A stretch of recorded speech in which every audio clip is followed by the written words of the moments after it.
Welcome to the Policy and Services Committee meeting. It's very good to see all of you here tonight. I know that we have an intense agenda. I'm glad to see you here. We are televised for anyone who may want to watch it later. And in the meantime, I want to look at the agenda and alter one thing right away, and then we'll do the roll call. But we do have the Auditor's Office quarterly report on this, and because I know the rest of this meeting is going to take quite some time, I'd like to be able to tell Jim Pelletier that he is free to go. Are you in the audience somewhere, Jim? And if you aren't, way back there? Yes, please. Thank you so much for coming. And I think if we let you go now, it will certainly be a kindness. So with that, could you call the roll? Chair Niss? I'm here. Question for clarification. There are 3 auditors items on the agenda. Are you intending to put all 3 of them over All or just 3 the of them one? off. Thank you. Councilmember Holman? Here. Councilmember Klein? Here. Councilmember Niss? Here. Councilmember Price? Here. 4 present. I don't know when nobody has to be excused tonight. So going on with tonight's agenda, we have oral communications. Right now I have 3 cards, one from Mila Zelka, one from Aram James, and another one from Cybel. I don't have a last name on that. So in that order, greetings. You have one from Palo. Not yet. Hello. My comments are directed to the public. I know a lot of you. Some of you I've just met, but many of you, my friends, my neighbors, our children go to school together. My mom teaches your children piano. My mother-in-law has delivered your babies. And my late father taught you in the 1950s, 60s, 70s, and 80s at Cubberley, at Palo, and at Gunn. I live here, and this is not easy for me to be weighing in on something that I'm not an expert on. But what I'm trying to do is 2 things. I'm trying to have a civil discourse so that we can all see that we all want a compassionate solution to help what is a really complicated issue. This community has a huge track record for coming up with compassionate programs, but there's a lot that needs to be rethought about how those programs are run and how they interact with each other. And I really believe that the task force that you'll hear later about is a good way of starting to look at some of those dynamics. I hope we can have a civil discourse here that starts in this room. I know what it's like to be here and have a vocal opposition group booing and jeering and clapping in an antagonizing way. And it's not a good way to make a compromise. It's not a great way to learn about what's important to each other. The second thing I'd like to share is what my children are going to hear on their first day of school on Thursday morning. Bill Overton, since probably the beginning of his teaching career, and I know because my husband had him as a teacher when he was growing up, Bill Overton on the first day of school always challenges his students to ask themselves every day whether they're giving their best effort. I want everyone to know here that every day I am asking that question of myself. I'm going to give my best effort in a community where I live.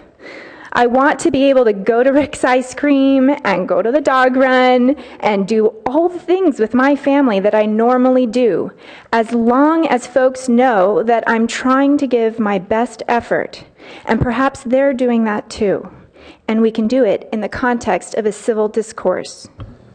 I look forward to working on the task force, and I look forward to working with all of you. And I hope that everyone feels that they can contact me. I might not be able to get back to you right away, but I do want to hear what ideas, questions, and criticisms everyone has. We have a lot of work to do, so let's do it. Mila, thank you for coming, but also I want to thank you on behalf of the committee because you have met with anyone who has requested time with you, and we appreciate that. I know you're new to our community in this role, but very familiar with us as far as being a resident. So I appreciate your being here.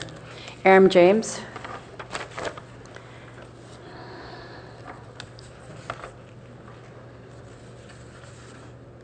I want to acknowledge the last speaker. I have met with her 3 times since she took on her new job. We disagree, however, on one point she raised, and that is, you know, people have a right to express themselves, even with clapping, even with booing, so long as it does not effectively disrupt the meeting. That's the standard. I think we really have to be grown up. This isn't the first time I've said this, but maybe we take a field trip to our neighbors, East Palo Alto, and observe one of their city council meetings. I think it would be a good gesture, but it's just really unnecessary to limit. And like I said the other night, I see you all, the police dogs come in and people are allowed to clap as they should be, and then somebody comes up with a view that may not be favored, and they're told, oh no, nobody can clap for you. It just has the appearances of impropriety on behalf of the council, so I'm going to continue to hammer on that. So the bad news is, in my estimation, that you passed 7-2, the vehicle habitation ordinance. The good news is there is a lot of conversation going on about that, and in addition, trying to solve the additional concerns that Mila raised. We've got to try to make sure that we take care of those that have less in this community. Part of the additional good news is I saw today on, I believe it's called change.org, a petition that all of you should look at, and depending on what your position is, consider signing it to reverse this ban. I think ultimately, as I've said before, the ban is going to be reversed maybe rather quickly if we pass a statewide homeless persons Bill of Rights bill. But in the meantime, I'm told that by the clerk of the City Council that on next Monday, the 19th, the second reading of the ordinance will be on the consent calendar, which means one of us citizens have to take it off and maybe potentially revisit it, and maybe we can take all of the discussions that we've had and absolutely on the 19th of July consider right then and there re-voting on it and actually voting against the ban, 9-0 from the City Council. I know you have it in you. I know that there's a lot of support to reverse this ban, so let's do that on this coming Monday at the City Council meeting. Thank you. Are you Cybele? I am. It's a new name for me, but it's one I use for some of my artwork. Anyway, I'm a longtime resident as well, and all I want to say is I was a little bit nonplussed or taken back when I was here for the meeting that the ban was voted for, because the council retired to the back room, and then it was not televised, but I left at that time before the vote, and in the lobby there were numerous people who were interested in seeing what was going on, and all it was a blank out on the TV that the council is adjourned for whatever reason to talk about the vote, which doesn't seem like government transparency to me. So my husband's from India, and his family comes from a long line of people who want to keep the government honest and will keep the government honest. So I would just say that I'm surprised that the vote was not taken immediately in front of the public without that long break or that stretch, and I would hope that that doesn't happen for this evening's vote. Thank you. Do you know what she's talking about? No. Cybele, if you might come back, we don't know what you're addressing.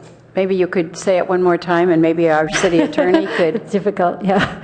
Okay, so the vote was to happen, and I left Are you before speaking the of vote. the ban, or which On vote the are you ban, speaking yes, of? Okay. indeed, on the ban. And when I went out, I saw people who were definitely interested in what was going to happen. But the TV monitor in the lobby just said the council is adjourned just before the vote.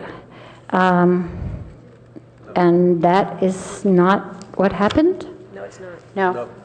No, and it'll all be in the minutes, and it is on tape. Pardon? And it will be in the minutes, and it's on tape, and we'd be glad to show it to you.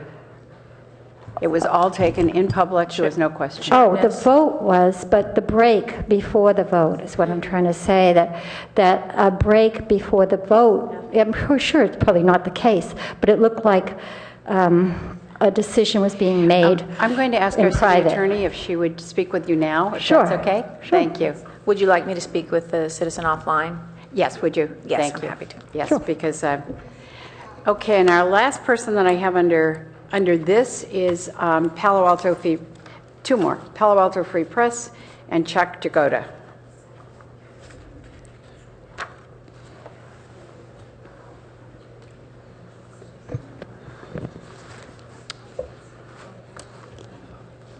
Cross-examination is the greatest engine ever designed to secure the truth, Mr. Klein. Now, the reason why I hurried out of the building last night, and I think I overheard you say, there goes a despicable individual by the name of Mark Peterson. Did you not say that, Mr. Klein? I think I heard you, and I believe it's on tape, and we'll be posting that.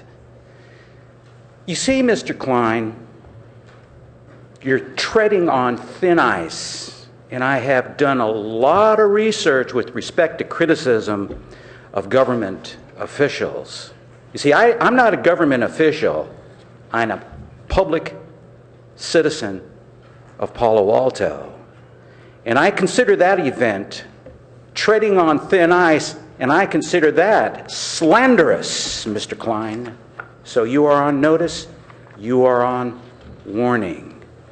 But let me tell you why I scurried out of the building, because I, as an executive editor and publisher of Palo Alto Free Press, where we have 60,000 readers globally, Mr. Klein, it is incumbent upon me to publish stories, Mr. Klein.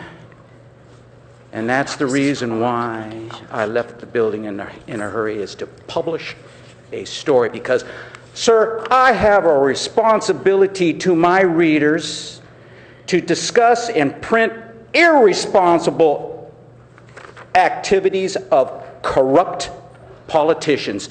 And that's you, Mr. Klein. And I'm going to continue to operate as Palo Alto Free Press, whether or not you like it. Now, let me share with the community all of the scandalous activities Mr. Klein has been involved in. The city of Palo Alto's infamous racial profiling scandal. The beating of a prominent Palo Alto African-American, Albert Hopkins, resulting in fines against PAPD officers. The sex scandal involving a prominent police sex detective by the name of Luis Verbia. False PAPD coercion practices resulting in the arrest of an innocent man, Jorge Hernandez. The false arrest of David Carlson cleared through DNA evidence. The arrest and tasing of Tony Ciampi ruled unconstitutional, and subsequent payout settlement, Mr. Klein. All of these scandalous events were under your watch, sir. Are the things that I'm saying despicable, Mr. Klein? You, sir, are the despicable one, not me, Mr. Klein.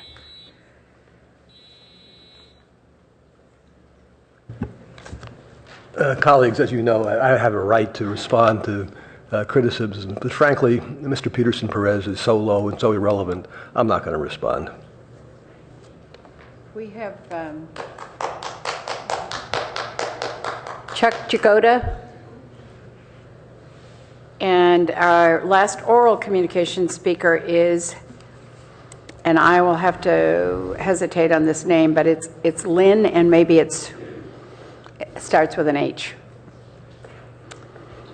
Mr. Jagoda. I don't know that I can follow all that drama, but I would like to try to clear something up. When the working group was meeting, the issue of a parking program came up, and Aaron James and I went down to Santa Barbara to look at their program. It was in Rolling Stone and CNN and many places, and it is a pretty good program, but I couldn't help but be struck by some comparisons between the way they operate and Palo Alto. One thing is, they are not worried about the city cooperating. The 26 lots, I believe it is, some of them are city lots, some of them are county lots, some of them are state lots, some of them are private lots. I was struck by in Palo Alto at the city council and then during the working group, out of nowhere came this statement, and no city resources will be available. I mean, nobody was asking for any, but we were reminded they would not be available. And again, Santa Barbara doesn't seem to be worried like that. They were willing to pitch in. And I think that's an important attitude. I'm sure Palo Alto is willing to pitch in, but sometimes it doesn't always sound like that. And another little detail to do with this whole episode or episodes, the working group and the churches, I'm sure nobody meant to do this. People have busy schedules and lots of things to do. But what ended up happening was the churches were invited. And again, I'm thanking the city for becoming involved, for lending us a hand to try to, see if this program might work and help out. It was never, I don't think in anybody's mind, a complete solution. Maybe more like it is in Santa Barbara, but it had merit. Anyway, the city ended up asking the churches on very, very short notice to come in for a meeting. And they couldn't, or some of them couldn't, and they couldn't make decisions fast enough to cooperate. And there were myths that got started. People keep talking about, well, a bathroom. We don't have a bathroom, and that would cost so. In Santa Barbara, many of the lots have no bathrooms, and people deal with it just fine. To be homeless takes a lot of being adaptable, so it's not that hard to deal with that.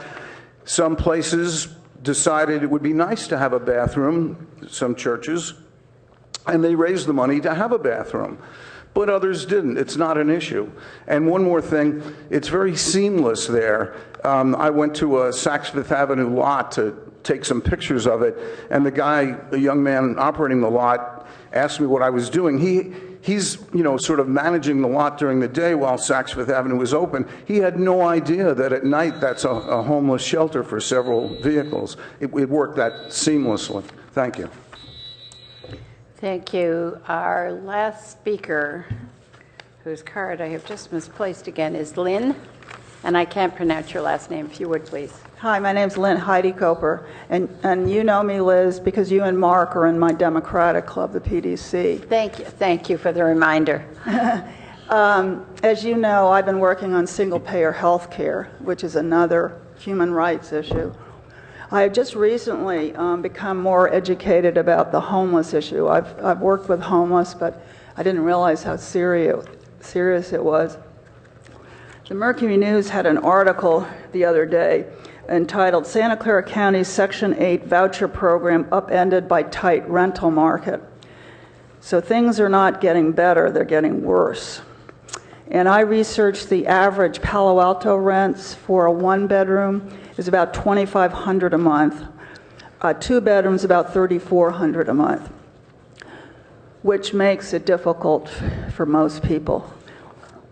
So the people that are homeless, either who sleep on the ground or in their cars, that's all the option they have. There's no way they can afford those rents. So people are kind of being priced out of the market, which is unfortunate. What's happened in Santa Clara County is they have 54 vouchers to give out. They have them, HUD 8, Section 8. They were only able to give one out because there aren't enough landlords that will take these people in. Again, it's a question of money because so much money is given on behalf of that person, and they say it's not enough. Theoretically, the fair market value or rate in San Jose is $1,300, but it really is the average cost for one bedroom we're running into is $1,700. My error. So, and the vouchers are only good for 60 days. So they can get a voucher, but then there's nowhere to find a place to live. Another thing that impacted them was the sequestration. Another factor over which housing officials had no control was the sequestration of federal funds after Congress played chicken with the budget this year. About 20% of the 17,000 voucher holders in the county received notice this summer that their subsidy was being reduced, sending them back into the market. She said she was relying on the compassion and altruistic nature of landlords. So this is obviously a countrywide issue, but you had, in the council meeting, if I remember, Liz, you had said that you wanted to work with us on this issue.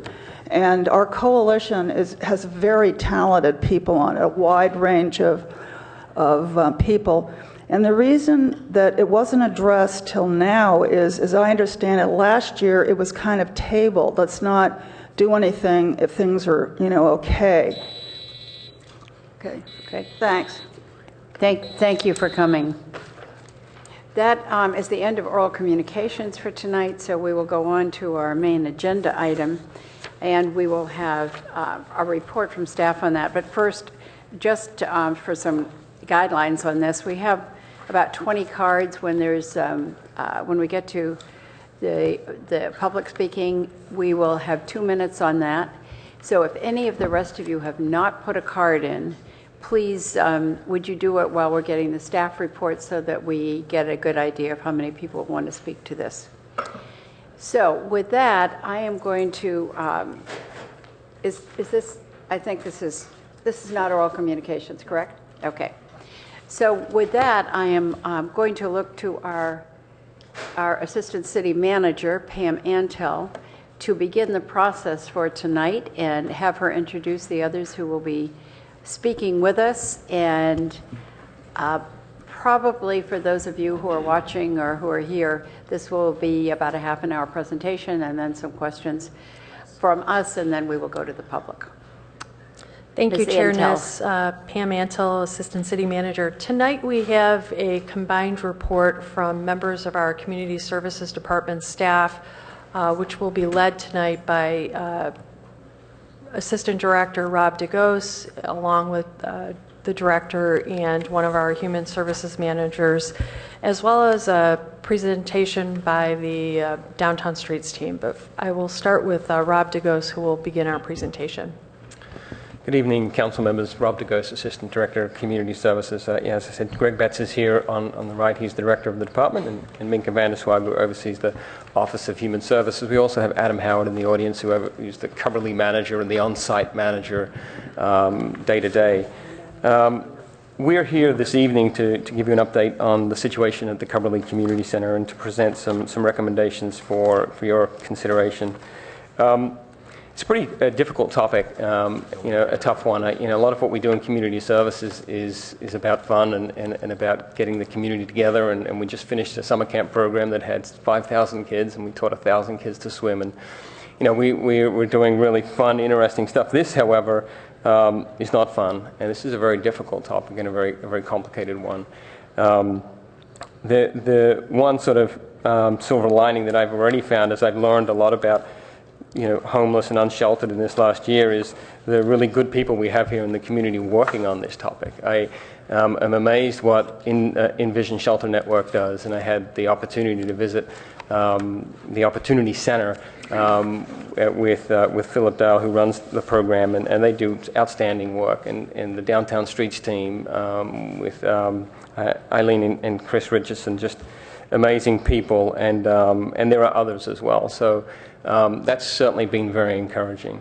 But to the point at hand, we do have a fairly serious and difficult situation in front of us, and that is that at Cumberley Community Center, we have what really is a de facto homeless shelter.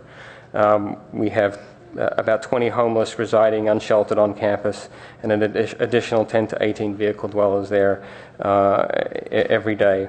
Most of the vehicles leave during the day, but at least 10 or so stayed during the evening.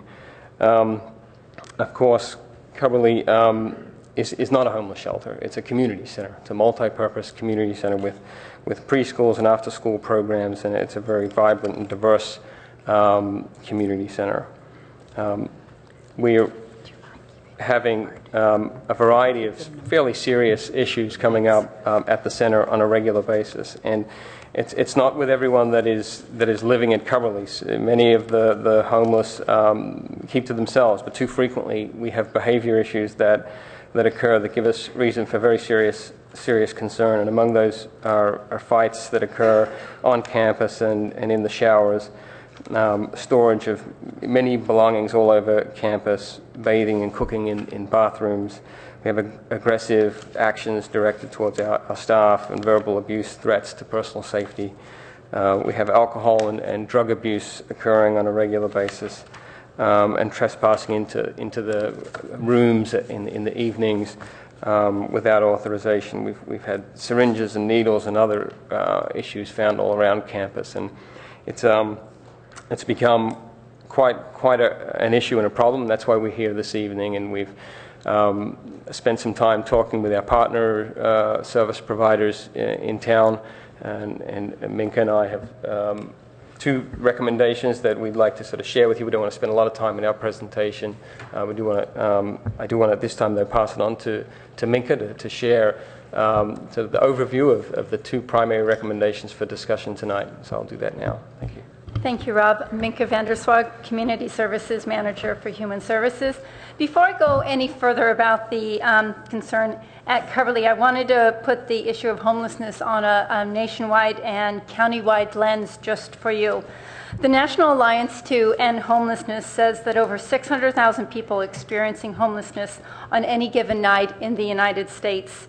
In Santa Clara County, we recently did a point-in-time count, and that came up with 7,600 homeless people that they counted on a given night in late January in Santa Clara County. If you add up all the unduplicated requests for services that are homeless related for all the agencies that work on this issue in the county, that was 28,000 unduplicated requests for homeless services.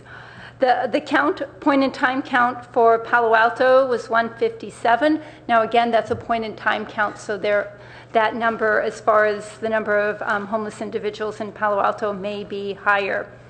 According to the National Coalition on Homelessness, there are really two trends that are largely responsible for the rise in homelessness in the United States over the last 20 to 25 years. One is the growing shortfall of affordable rental housing and a simultaneously increase in poverty. So people living in poverty are much higher risk of becoming homeless. Many factors can contribute to a person becoming homeless. And some of the factors I'd like to list, but of course these are not an all-inclusive list. One is poverty, as I've mentioned, and lack of affordable housing. Job loss, lack of health care, mental health issues, substance abuse, domestic violence. I also, in your packet, attachment B tonight, gives you a glimpse of the face of homelessness in Santa Clara County. That was as a result of the surveys that were done in relation to the point-in-time count. And I just give you this brief overview just to let you know that this is a very complex issue to address.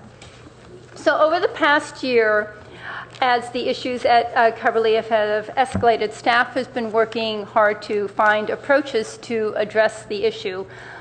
Staff has had meetings with Community Services Department staff, with library staff, the police department, the city manager's office, to gather information and to analyze different workable solutions. We've also solicited feedback from the Cubberley tenants about their experience as tenants on the Cubberley campus with the unhoused, and we had more extended conversations with some of our longer-term and larger key tenants on the campus. I also work closely with our key homeless service providers in Palo Alto, and I'd like to name them. Rob gave a kind of a brief list, but that would be the Downtown Streets team. Envision Shelter Network, Momentum for Mental Health, Peninsula Healthcare Connections, as well as the community working group that oversees the Opportunity Center. And I worked with them on possible approaches to addressing camping at city facilities and associated problems, and I have really appreciated their insight and their advice that they have given to me, as well as the hands-on help they have provided on the Coverly campus. During the past year, homeless service providers have provided direct outreach on the Coverly campus, and that, as I just mentioned, has been very much appreciated. So staff has already taken some action to address these issues, and I'd kind of like to go over a short-term solution that we have been working on. So since July 31st, the city has been in contract with the Downtown Streets team to provide the following services. First of all, they have been helping with shower monitoring and outreach. So all the service providers that we have spoken to have told us that the best practices for a shower program for the unhoused are those that are staffed and monitored. In the past, this has not been the case at the Coverly Community Centers. Therefore, staff has decided to close the showers as of August 31st. The showers were made open to the public at a time prior to the opening of the showers at the Opportunity Center. Since July 31st, staff and peer-to-peer counselors from the Downtown Streets team have been providing staffing and monitoring the showers. They have also been providing outreach to the individuals using the showers, trying to connect them with services, directing them to the shower program at the Opportunity Center, and providing bus tokens for them to get there. One of the other things that we asked them to do was to provide an assessment to staff of the individuals that were on the campus, those using the shower program, and those just that were residing on the campus in general. And at this point, I'd like to invite Chris Richardson and Greg Penzinger from the Downtown Streets team, both key staff members that have been on campus, to provide this assessment and to provide us a short report on what their findings are. All right. We don't usually match. We had another event today. I apologize for that ahead of time. I know how silly we look, so I'll get that out of the way right here. Yeah. You actually look great. Oh, thank you. Thank you, Liz. So I want to start off this report by saying we agreed to do this with Minka. I've been doing this for about 4 years, and Minka has been, during that entire time at least, working incredibly hard on homeless issues, both at her post and at the county level. And as part of, I guess, a much bigger, longer-term project, a couple bus tokens and a needs assessment doesn't really do that much. But the purpose of this is to inform, I guess, a little bit better about the nature of the problem and what the solutions might be. Hopefully, I know we've been part of a homeless services task force that plans to speak a little bit later. I believe you have this needs assessment in front of you. We had 16 respondents and 13 refusals. We did this over 2 days, and over the last about 3 weeks we've had folks counting the number of shower users, so we know how many people are actually using the showers and how many people would be displaced. That number is averaged out to about 28.75 people, and there's approximately 13 or so cars on any given morning. We're usually out there at 6 a.m. Hyrie Shephesser from Momentum for Mental Health will tell you that at nighttime there's a few more. Average of about 11 folks that have nowhere else to stay but Coverly, and those folks are not lucky enough to sleep in their vehicles. Through the needs assessment, we found out that the average number of years living in PA for the survey respondents was close to 12 years. So they've been in Palo Alto for 12 years. It's not people usually coming in just recently to use Coverly. We found that for the folks that we surveyed were employed. Some of the services, the primary services that were utilized in Palo Alto were food and meal programs, medical care, and lockers and storage. 9 of 16 said they would use the Opportunity Center for showers, and then 7 out of the 16 respondents said they would not. And you could, we hope, base that out to the full population there. 11 out of 16 said that they would be interested in transitional or emergency shelter. 14 out of 16, and here's the big one, said that they would work with a case manager on permanent subsidized housing if it was offered to them.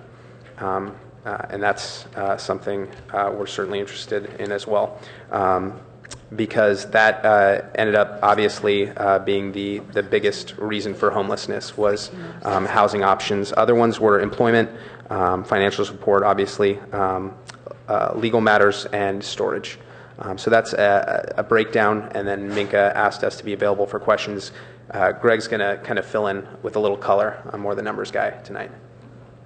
How y'all doing? I know I'm kind of a new face here in Palo Alto. I've recently taken over as project manager for the Downtown Streets team in Palo Alto, so I do manage our day-to-day operations. And I have been out at Cubberley along with Chris and along with our team members on a daily basis at Cubberley, and I just kind of want to put a human face to the issue out there. We have been out there presenting alternatives to Cubberley for the last two and a half weeks, and we've experienced a range of emotions from the people with whom we've been speaking out there. And you know, some of it was rage and some of it was passivity, but I think that a lot of it, it was deeply rooted in the fact that they just don't know where to go on after August 31st. For their showers. Some of the refusals that you see there were not contentious at all. It was more people on their way to work who did not even have the 5 minutes to spare to take the survey with us. And so there is that issue there that isn't reflected in those numbers. But yeah, I mean, like I said, I do appreciate, you know, the Minka working with us and you guys trying to find a compassionate solution to the issue of homelessness, and I definitely look forward to working with you guys. So. And we're available for questions. Yes. Thank you both. So at this point, I wanted to speak a little bit about some of the longer-term options that are listed in the staff report for your consideration to address the issue of homelessness at Cubberley. And I'd like to start by saying that in all the conversations, you kind of heard it from Chris and Greg right now, in all our conversations with homeless service providers on the most effective way to address this issue at city facilities, the need for a comprehensive community-wide approach was emphasized. Therefore, staff is asking that the Policy and Services Committee review some alternatives for multi-agency and service provider partnerships to have a positive effect on homelessness in Palo Alto. One of the recommendations that we're asking you to consider is funding of a HOT team. So that's a homeless outreach team. And to explain what that is, I'd like to invite Mila Zilkis, who is a representative from Envision Shelter Network. Envision has implemented a HOT team in East Palo Alto, San Mateo, Redwood City, and in the future, Half Moon Bay, Pacifica, and South San Francisco. So she'll give you a little bit of an idea of what a HOT team is about. I wanted to provide clarification and background regarding the proposal that we submitted that involved the HOT team in it. I'm new to Envision Shelter Network as of May 1st, and although the name of my organization sounds familiar, it feels like a new organization in Santa Clara County because we underwent a merger last year and because of the way my CEO, Corey Lyle, has assembled her leadership team, of which I'm a part of. I was asked to come to the Human Resource Commission meeting on May 24th to express our gratitude that our HISRAP funding had been increased by $829. Knowing that the conversation about a de facto homeless shelter at Cubberley was becoming a focus of attention, at that commission meeting I called for what I saw as a need for the city to have an overall strategy or a comprehensive plan with regards to homeless services, independent from any funding cycle. Soon after, on June 25th, my IVSN colleagues, Dr. Brian Greenberg, who's the VP of Program Services, and Philip Daw, Senior Director of Programs at the Opportunity Center, and they're both here with me tonight, and we shared several tools that we've used and are currently using in other communities in the form of an unsolicited proposal. One of the suggested tools is the formation of a homeless outreach team. There are many more tools or programs, and IVSN, I'm sure, would be happy to bring to the table. But I would really like to emphasize that this proposal was a document that we wanted to use to start a multi-agency dialogue.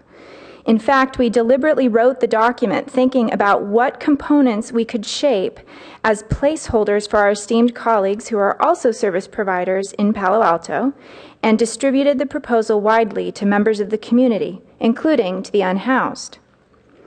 We are thrilled that the Community Working Group has offered to convene and moderate a homeless services task force made up of key service and housing providers. And again, you'll hear from them later.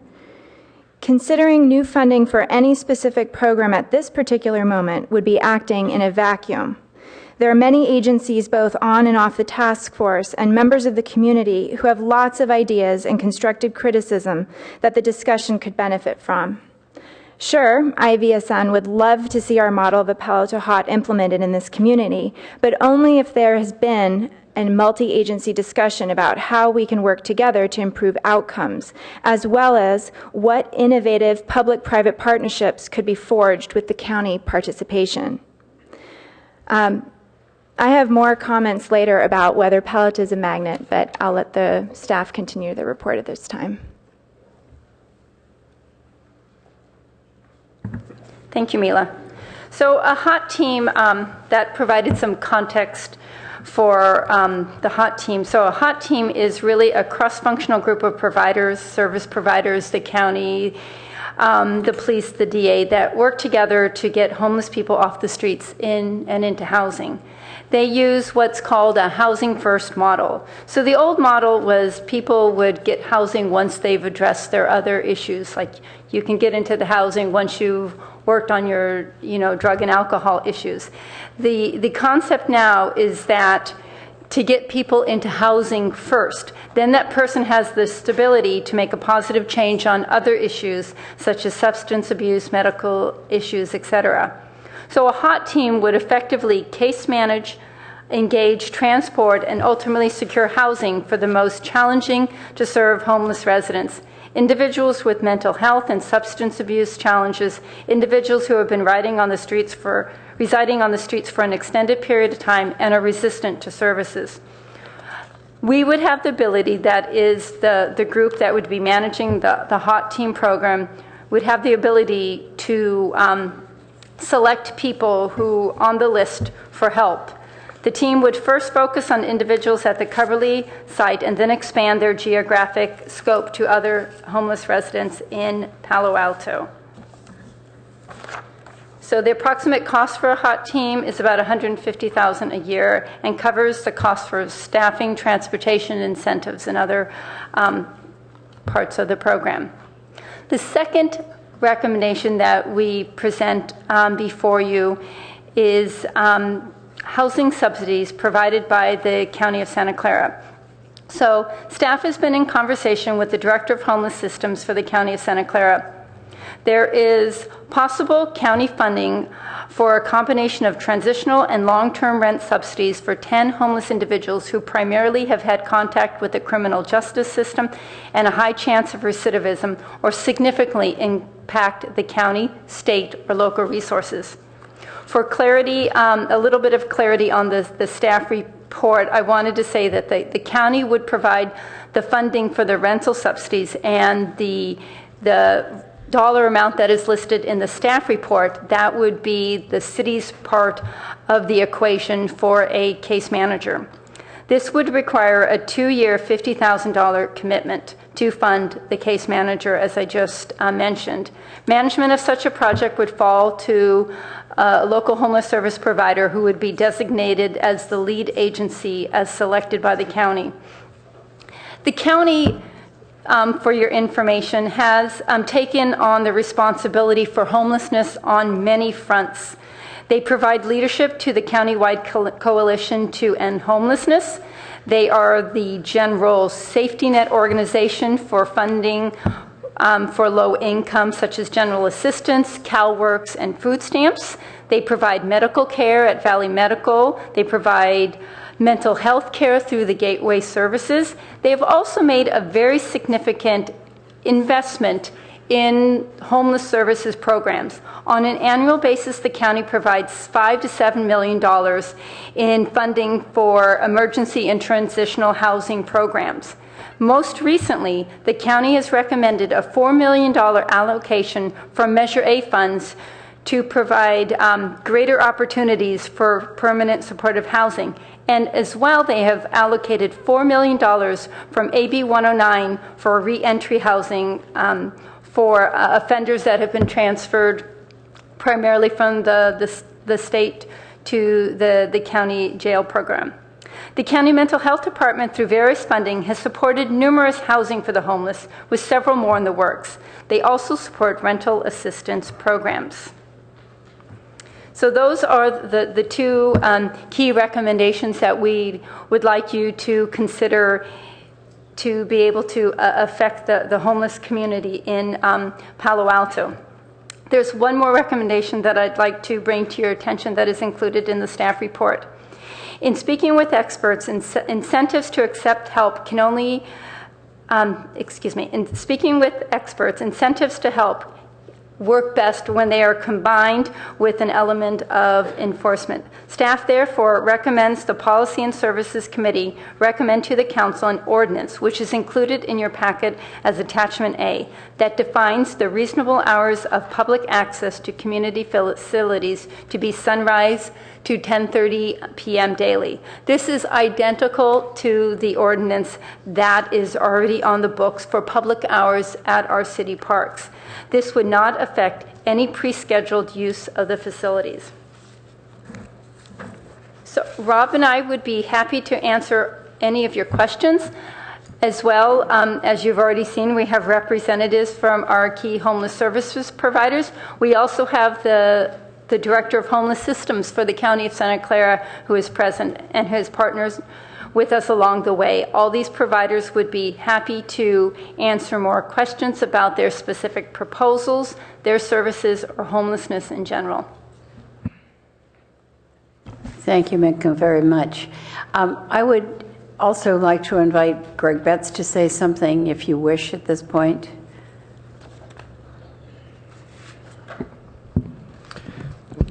Well, you've heard the staff and some of our partners talk about the richness of resources in our community. It's really just a matter of how do we figure out the right balance of services and opportunities and get people plugged into these services.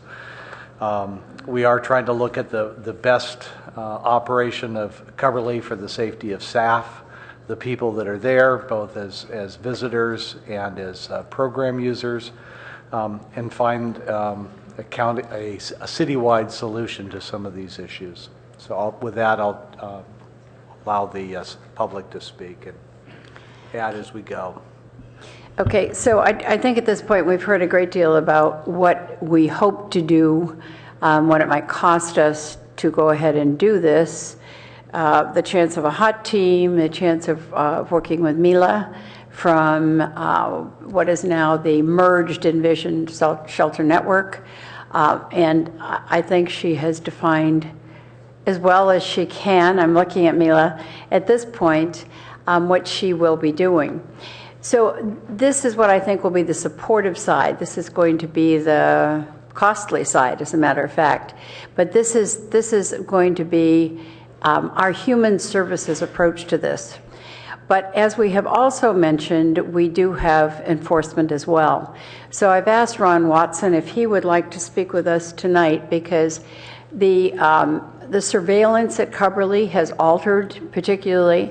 And I want to acknowledge to those of you especially who have written to us, we have heard from a great many of you, I've had phone calls and so forth, who have said to us, Coverly truly is a problem. And I think you have documented in many ways why you think that is. Our goal tonight is to come up with at least a solution on the one side that you've just heard, but also know that there is enforcement and oversight going on through the Palo Alto Police Department. Greetings, Mr. Watson. Thank you. Committee members, Ron Watson, Patrol Captain for the Police Department. And you're right, in recent weeks and over the past several months, the city manager's office asked us to spend more time out at Coverly. Coverly is kind of the focal point for some of the effort and discussion tonight. We have seen in the past months and probably the last year or two an increase in activity at Coverly, I think primarily because more and more folks have been attracted to Coverly as word got around that people were, I think it's been called, the de facto shelter. And one of the problems is a small number of those people are in fact creating some significant problems, and I think most of this has fallen on the CSD staff. We obviously can't spend a full day down there all the time, but it's almost like the more time we have spent down there, the more we see of the problem side of this.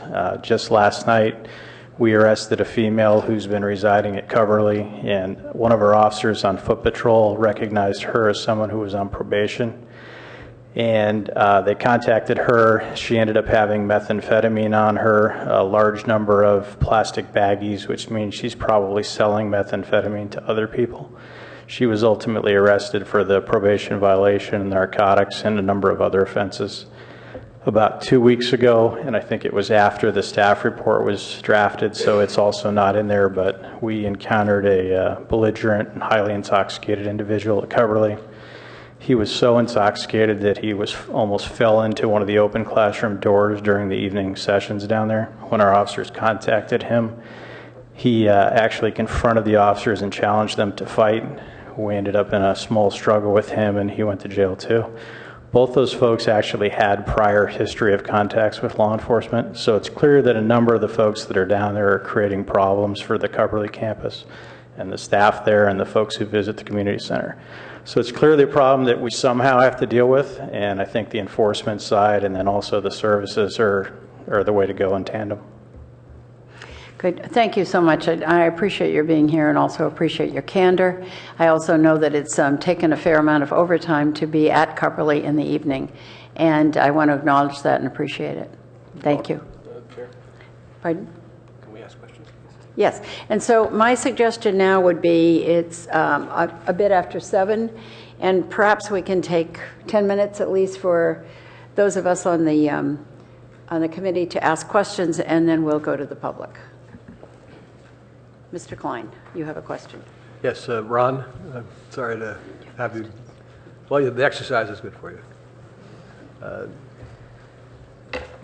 How much overtime, do we have a figure as to what our costs have been so far in overtime at Coverly? What we've done the last couple of weeks, it's been 6 hours a night from 6 p.m. till midnight, and the monthly cost for that would be about $14,000. If you did it for a year, it'd be about $170,000. Good. Thank you. Councilmember Holman, followed by Councilmember Price. Yes, one of my questions may be for Mila, actually. Mila, would you come back up to the mic? I won't be surprised if there are several questions for you. I might have my colleagues.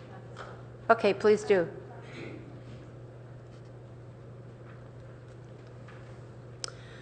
So the question is for Mila and or team. Come on up here. This is Dr. Brian Greenberg. He's our VP of Program Services and can Welcome, Dr. Greenberg. Answer specific questions about HOT and our other programs. So if funding were provided, how long, what would be the transition period between funding being provided and when you could see an impact and a positive change?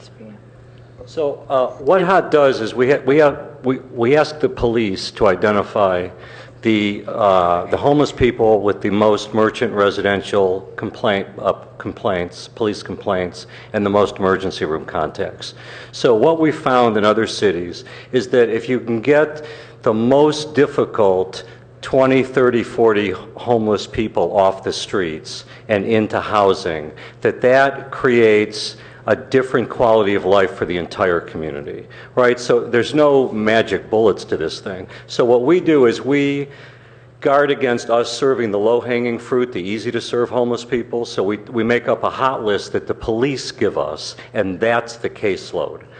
because most police departments say, look, if you get these 30 people off the street, that'll really make a difference for our community. So the ramp up or implementation period is about 30 to 60 days. We try to get, we keep the hot list, that caseload list that the police make up, at about 30, 40 names. 20, 30, 40 names depending on the city. We try to get a quarter of those residents off the street the first year and a half off the street each subsequent year. And that's because it takes a while to develop those relationships. I appreciate that information, because one of the difficulties and challenges with any program that we go forward with is, you know, if we make changes, then there's going to be an immediate impact to a number of people. And so that leads to another question, is some people need, well, different kinds of intervention. So what is the relationship that Envision and a hot team program would have with, say, Stanford University, El Camino Hospital, Palo Alto Clinic, those sorts of entities, both in terms of services provided, even clinical services provided, as well as funding? What are those relationships and experiences? So as you're probably aware, I mean, homeless people come in all shapes and sizes. Some people are what we might call lifestylers that choose, that don't have significant mental illness or substance abuse problems, and can kind of firmly be entrenched in that lifestyle and even say that they prefer that lifestyle. That's a minority. Some people have significant mental illness, and some people are really into their addiction. So with chronic inebriates, sometimes we work with the police to have them incarcerated, and we work with them in jail and to explain to them that they're on the hot list and offer them treatment options. We encourage, we run Hotel de Zinc in Palo Alto. We encourage a transition from the streets to a shelter where you can get services and then to housing, so you can get pick up some of the skills and some of the relationships you need to sustain that housing. So it's everything from working with law enforcement to working with medical professionals to community-based organizations. It's really a village approach, and we become the hot team with the police department becomes the organizer. So we're establishing one at Half Moon Bay now. There we're working with the Sheriff's Department, because most of the coast side communities except Pacifica, where we're establishing a hot team, also the coast side communities contract with San Mateo County Sheriffs, although Pacifica, East Palo Alto, Redwood City, other places where we have Redwood City, all of their own police departments. But it's very much a partnership with police. You know, homelessness is a result of poverty, but for many people it's also a result of really poor decision making. And so we try to work on both of those sides, making better decisions in your life as well as the poverty side. And one thing I didn't hear in there is like the relationships with the hospitals and the care providers. You know, someone's got a chronic intoxication problem, putting them in jail, and I'm not a clinician, so I don't know this, but just as a layperson, I'm looking for also what's the relationship with let me care address providers. that. So, you know, right across county border in Redwood City is our Maple Street shelter. It has 26 women and 50 men. Over a third of the residents are veterans, and over a third of the residents are actively engaged in substance abuse recovery services at El Centro de Libertad, at Women's Recovery Association, at a range of substance abuse recovery programs. So most people need to go to drug treatment more than once. For many people, addiction is a chronic relapsing condition, but that doesn't mean that you can't get enough of a handle on your condition of your addiction to begin to maintain housing. We believe strongly that sticking your toe in the water, not jumping in the pool, but sticking your toe in the water of substance abuse recovery services is a really critical component to sustaining housing once you're there. So we tend to use Hotel de Zinc, the Maple Street shelter, as a transition from the streets to housing. I think we're all familiar with this in San Francisco, the 6th Market Street corridor or Civic Center Plaza, where many of the people are housed but kind of appear that they're homeless because of the lifestyle that they have. We try to work to engage people before they're housed to pick up some of the behavioral health care services, the mental health services, the recovery treatment services, the soft skills vocational training prior to entering housing. On the hot team approach, and I'm not saying we have a monopoly on the truth. There's a lot of roads to housing, but it tends, because the hot caseload tends to be the most difficult to serve homeless people. That's who the police and the emergency rooms identify. We tend to do a stepwise approach. I think I just have two more questions. One is the National Guard Armory in Sunnyvale. Is there a reason why, I mean, obviously the November to March timeframe is when it's rainy season, so it's when people are most at jeopardy environmentally. So is there an opportunity for that to be more accessible to folks? What's been the history with that? I don't know. Key? I'm not the expert in that. Hi, I'm Key, the Director of Homeless Systems for the county. Is your question whether we can use the Armory shelter as interim housing during the season that it's open? I think that we can work out such a relationship if there was a place for those individuals to go after their interim stay at the shelter. The question is, because this term is November to March, the answer to your comment is yes, your question is yes, but also expand it beyond the November to March timeframe. Currently, we are not budgeted for that service, but we can discuss it with the city of Sunnyvale, the city of Palo Alto. But generally, the county's approach is not to expand emergency shelter services, but to try to provide direct access to permanent or long-term housing. Appreciate that, and we might have a situation where we need to do a two-pronged approach at this point in time. And the other question probably is for Mila, is how would you see a proposal from, I presume Envision might well be the lead organization, how would you see a proposal coming from your organization to form a hot team? I actually would really love to invite Ray Bicchetti to come and speak on behalf of the Homeless Services Task Force that has recently formed. Would that be appropriate at this time? Please. Mm-hmm. Ray, would you like to come up?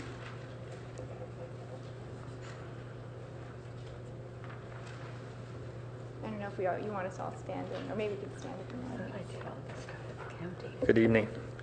A group of us have been talking, and we'll say a little something more about this during the open conversation, about getting together for a more comprehensive look at homelessness with Coverly and hot teams as potentially one part, but realizing that as you've heard already tonight, it takes a lot of different expertises to bring to bear all the things that the individual homeless people need in order to find their way into some kind of sustainable housing.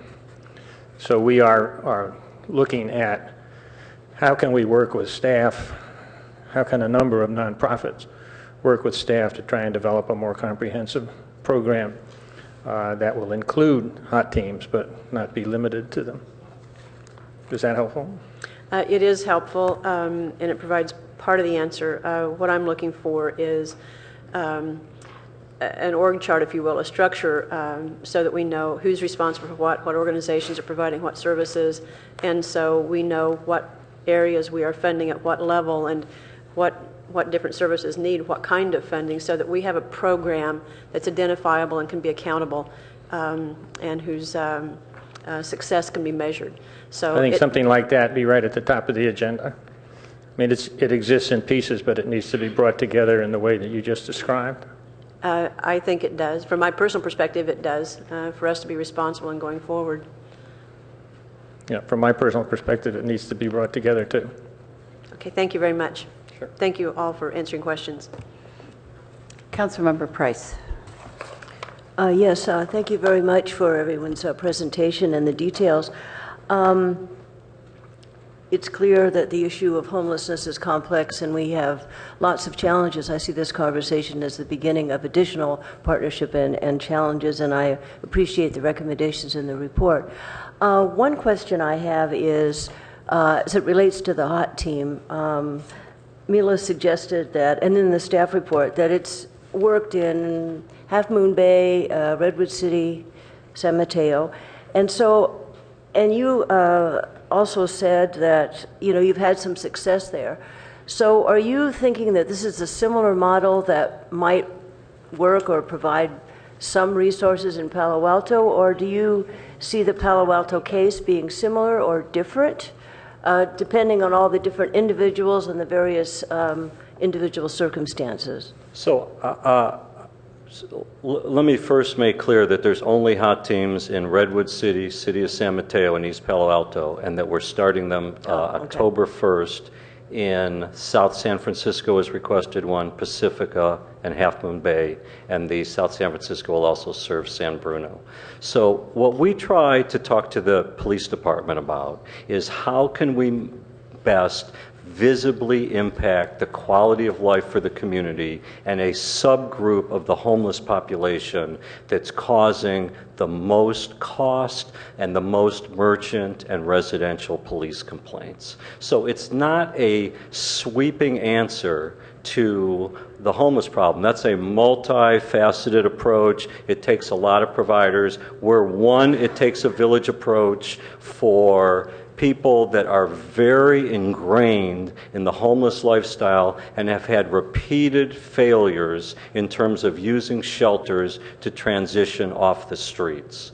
So we ask the police for their, who has the worst arrest record. Because these smaller towns, and I think Palo Alto's like this, the smaller towns agree that if you get these 2 or 3 dozen people off the streets, if we can really move them into housing, the entire community will be impacted. So it's not a solution for a whole city, but it does tend to make a difference, and in San Mateo County, it's why the cities are choosing increasingly to fund them, I think. Okay. So, but I don't want to put it out as a panacea for the entire homeless population of the city. Can I respond at this time to the idea of whether Palo Alto is a magnet? Would that be appropriate? It'd be very appropriate. Thank you. Yeah. So in my conversations I think it's a question probably a number of people in the audience. Yeah, that's exactly what I'm going to share. So in almost every conversation, regardless of how people fell on the issue of a vehicular dwelling ban, I had 3 questions that would come up. The first is Palo Alto a magnet for a homeless population? Number 2 is, do Palo Altans do their fair share compared to other communities? And 3 is, if someone is turned away from services, what are their options? And I read a paper that was written in 2005 that the Opportunity Center Community Working Group supporters put together that answered no, it's not, that the OC would not become a magnet. I know several longtime Palo Altans who found themselves in crisis, and I want to say that it's no now as well, but the truth is that I don't know the answer to those 3 questions.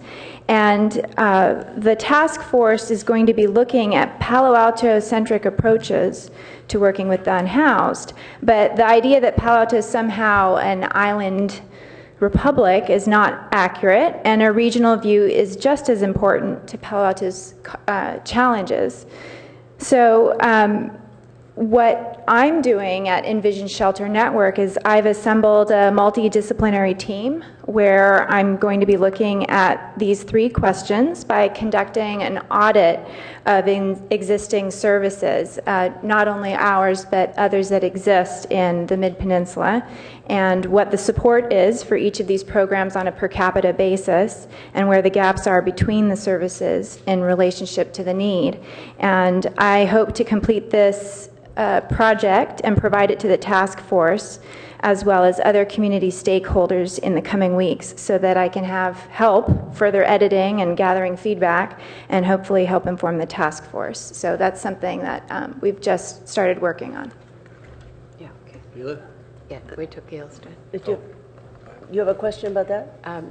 Larry had one for Mila. I'll wait for you. Okay. Thank you very much. The other issue I have is question, really, because I really am very supportive of the recommendations before us. And I'm glad we're having this conversation now because it certainly feels much more compassionate and thorough and kind of looking at various resources. This is a much more, I think, productive conversation in terms of resource discussion than certainly we experienced last week. Okay, so the question is, whenever we allocate resources, we're concerned about outcomes and kind of sort of key points of success along the way. So could you just explain with a hot team what you've done in that regard? And the second question is, for all of the partnering organizations, of which I have great respect, and also we rely on them because we're not a direct service provider for the most part, to what degree do each of the partnering organizations have robust strategic plans in place already? Well, I'll answer the latter part, and then Dr. Greenberg can speak to the first part of your question. I don't know what the other organizations have to bring to the table right now, so that's why the task force is a really wonderful thing, that we're all coming forward and saying what resources we have and what expertise, what best practices are working in other communities. So, I don't know what else is out there. This is what I'm working on, and I plan on, giving that freely to not just the agency task force that we're talking about, but also other community members and groups that are currently organizing. But do you want to answer the first part of the question about HOT? Yeah. So as I said, we try to get 25% of the hot caseload off the street the first year and half each subsequent year, but the police keep adding to it. So it stays at 2 or 3 dozen people. It never diminishes to 0, so that the most difficult to serve homeless people are constantly being served. And we started the HOT program in the city of San Mateo. Chief Mannheimer is the chief of police there, and I would encourage you to talk to the chief of police there or the chief of police in Redwood City about what their experience, because it requires that partnership of law enforcement, a broad base of community. We do the case management, but it's kind of an organizing body. It's why it works, I think, so well in some of the smaller cities like Palo Alto or city of San Mateo, which also has a vibrant downtown. And so I would encourage you to contact Chief Mannheimer or some of the other police chiefs and talk about their experience, because we see it really as not only serving the homeless individuals, but serving the communities in which there is a HOT program. Thank you. That's very helpful. So I think that concludes my remarks for now, and I really appreciate the information I've been receiving. Thank you. You have a question for Mila? Go ahead.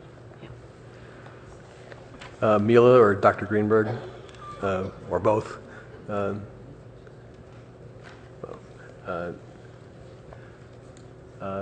Let me focus for a bit on the other half of what the staff has proposed to us tonight. That is a series of rules that basically would make Cumberland inaccessible to the homeless.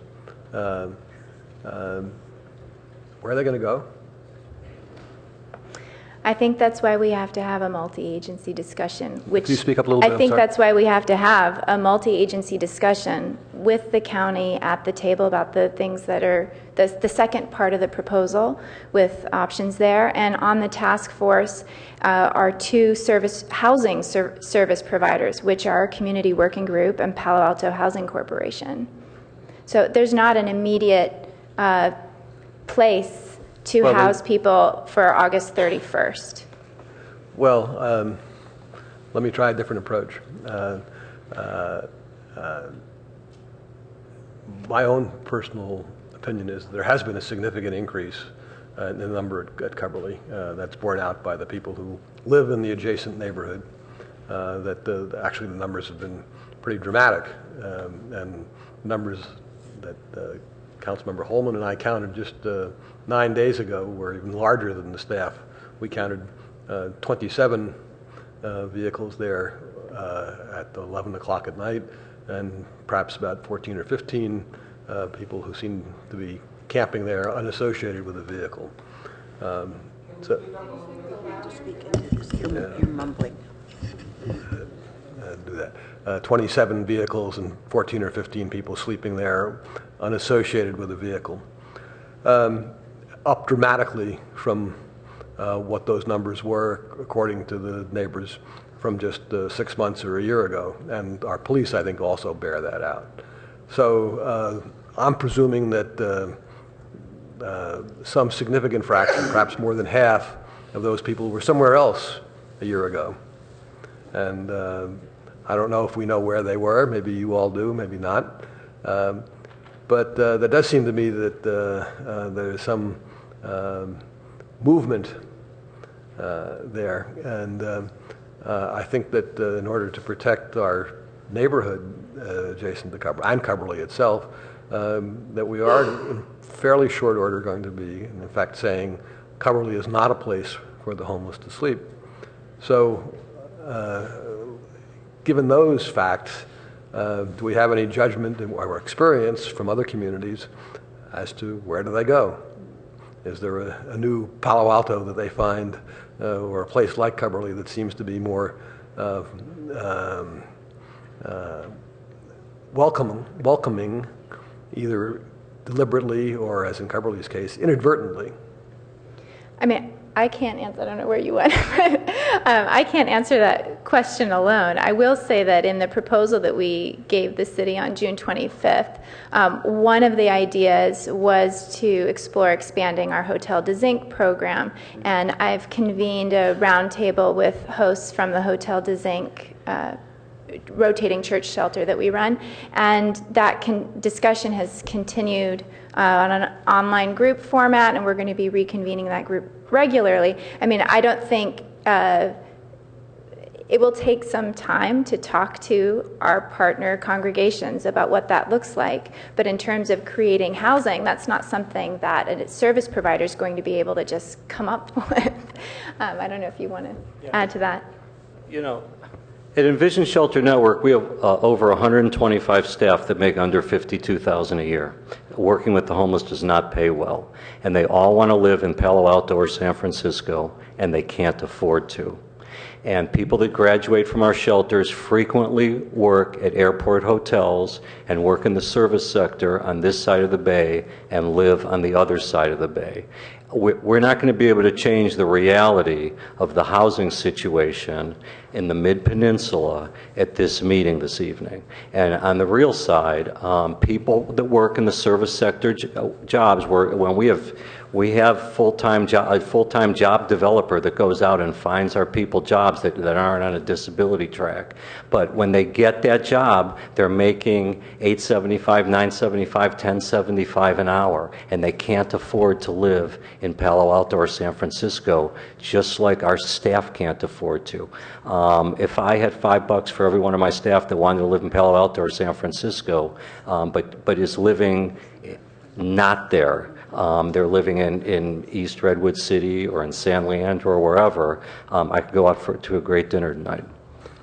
So, I mean, we're not going to change those realities here tonight. Thank you. I think Ron wants to say something. I was just hoping to address the numbers like you mentioned. Since our folks have been out there the last 2 weeks, we've asked them to kind of give us a count of what's been on the campus at night. The first couple nights we were out there, the highest count for sleeping not in vehicles was 30. And those numbers have steadily gone down over the last 2 weeks and ranged from as low as 4 and upwards of 10 or 15. So it seems like our presence there has made it less comfortable for some people, and they've gone somewhere else. So there is quite a bit of movement just within 2 weeks from 4 to 30. So they're moving around. That's people not in vehicles. Not in vehicles. So what about you counted vehicles as well? We counted vehicles as well. I don't have a count for every night. I think one of the nights you guys were out there was a high point, but we've gone from 9 up to 20, anywhere in that range over the last couple of weeks. Good. So, thank you.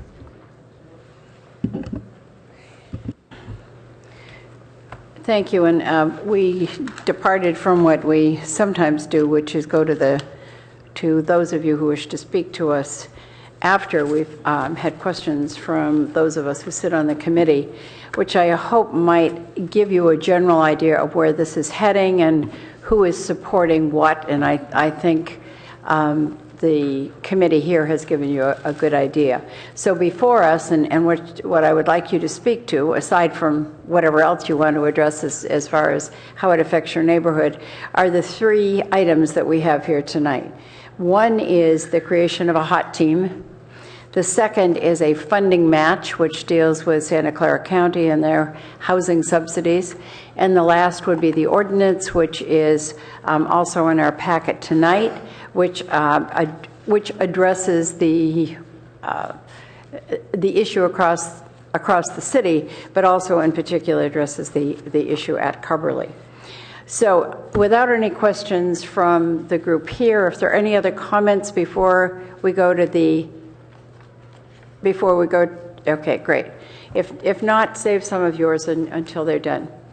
Okay, so I'm going to read everyone that I have listed and make sure that we're not missing anyone. I've got Edie and I apologize, I won't have everyone's name correctly. Edie Groner. I have Alice Smith, Karen Sudenbach, Palo Alto Free Press, Ray Bicchetti, Diane Jones, and those of you who are at the beginning of this can start lining up if you would. Litzy Indergand, Katie, I better put my glasses on, I think. Katie Fanton, and if I get close, you'll know who you are. Andrew Voltmer, Judith Schwartz, Lynn, and Lynn, you know who you are, and I won't try it again. Gertrude Reagan, Greg Rogers, Aram James, William Conlon, Lois, could be Sazo, I think I'm close, Saibo, Penny Ellison, Carolyn Dobrovic, Elizabeth Alexis, Ray Achuleta, I think I'm getting close, Marianne Dieterlein, Chuck Chigoda, Edie Keating, Nick Selby, Mary Shaw, and Faith Bridgell, I think. So if I've missed anyone, would you let the clerk please know? And other than that, could you start lining up? And Edie, you're first. Hello, this is the first time I've spoken to the council. I've sent you many... I'm so sorry, one minute. You each will have 2 minutes, and when the yellow light goes off, that means that you're getting to the end of your time. Okay. And Councilmember Klein will be keeping the timer. Okay. Thank you. I appreciate the opportunity to speak with you. I've sent you many emails from my home in Green Meadow. I'm heartened to hear someone on the committee mention and the staff mentioned Green Meadow for the first time tonight. I live in Green Meadow 35 years. Green Meadow is on the very edge of the Cubberley Community Center, and we depend on the community center heavily for our families, for education and recreation. We're very much severely impacted by the homelessness problem, as we have sent you many emails about and calls. I do want to mention that the ordinance does not mention closing Cubberley as a shelter during the day. Many of us have written to you asking you to please consider it as a community center and not as a shelter. And we need to find a quicker way of moving people out in emergency housing from Cubberley Center, and so that they do not spend the day lingering around Cubberley Center and causing problems, which we've sent you many details about the kind of problems we've encountered. The policemen have mentioned that too, so they do not only happen during the night. So we want you to strongly consider changing the ordinance to day and night, because it is not a park, it is not a shelter, it is a community center, and we would like to return it to that. We think you should seek funds that are not just from county government, but from wealthy businessmen, of which we have many, many wealthy businessmen in our Silicon Valley. They could contribute, and I do support HOT and the support services that have been discussed tonight. Thank you very much. Again, I'm going to read the next 5 names, and if you would line up, you can just fill in right behind the other. We have lots of you we'd like to hear from tonight. Alice, then Karen, Palo Alto Free Press, Ray Bicchetti, and Diane Jones are the next number. And you could, there's some seats down in front where you could wait. First, I'm Alice Schaefer-Smith. I live at 4284 Los Palos Circle in Palo Alto, and I'm a long-term resident. First, I want to thank the staff for its very detailed report. It was very interesting to read. I also want to thank the council for having, committee for having this hearing. I don't want you to jump to any decision. I think that the comments that have been made by Envision should be really taken aboard. I think you should have a task force to sit down and try to come up with a solution that is a working solution and not a stopgap. The second thing I'd like to make a few comments. First of all, a few rotten apples at Cubberley have changed a program that has been going on in Palo Alto for many, many years.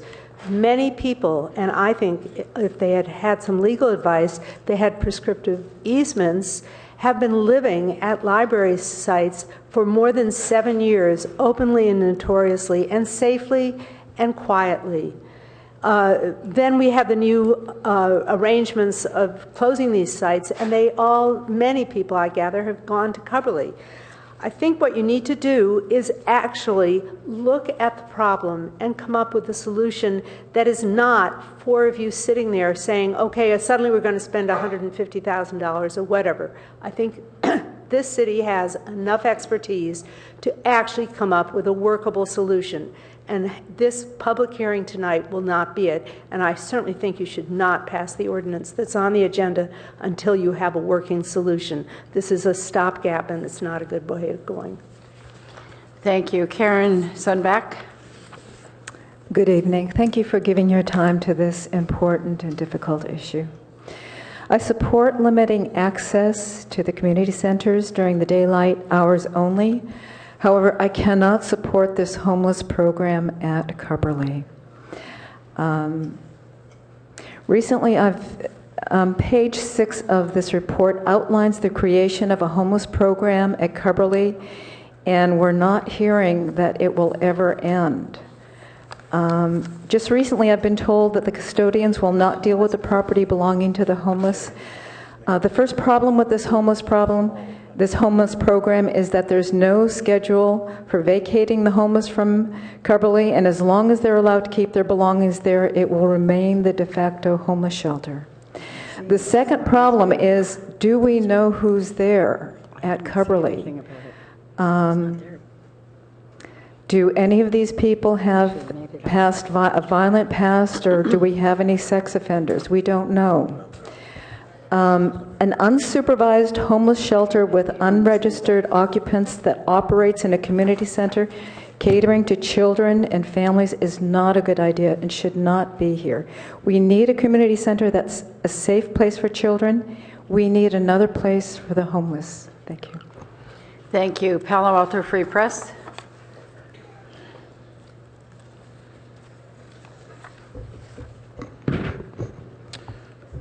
Early on in my career, I had the opportunity to have a conversation with a well-known an attorney by the name of Melvin Belli, the king of torts. And he once told me, Mark, what you need to do is to get there before the accident. So what's happening tonight, tragically, we're in the aftermath of an accident that could have been preventable by the Human Relations Committee. As a result of a public records request, comes to find out they were not involved in any of these activities until tonight. mysteriously enough. But one of the things I'd like to mention too is that homelessness in this nation is a national problem. As a retired accountant, I've been doing a lot of number crunching. I've done that for over 30 years. And one of the things that I discovered, and perhaps you've read about this in the press, is the 99ers. Now, these are individuals that have exhausted all of their unemployment benefits. That number 2 years ago was 250,000. That number today is over 1 million. So where are these people? Where have they gone? Sadly, many of them are living right here on the streets of Palo Alto. But I'm concerned about the hot team. Right away, I was thinking the SWAT team, only because now you've got the District Attorney Jay Rosen involved, when in fact you should have the Public Defender's Office involved in this, because people's rights are being impacted. So you need to have a conversation with Molly O'Neill. You need to think about this person, because it is the public defender that's going to defend our rights, and rightfully so. So let's think about incorporating that individual as a part of this hot team. Thank you. Ray Bicchetti, then Diane Jones, then Litzy Indigand.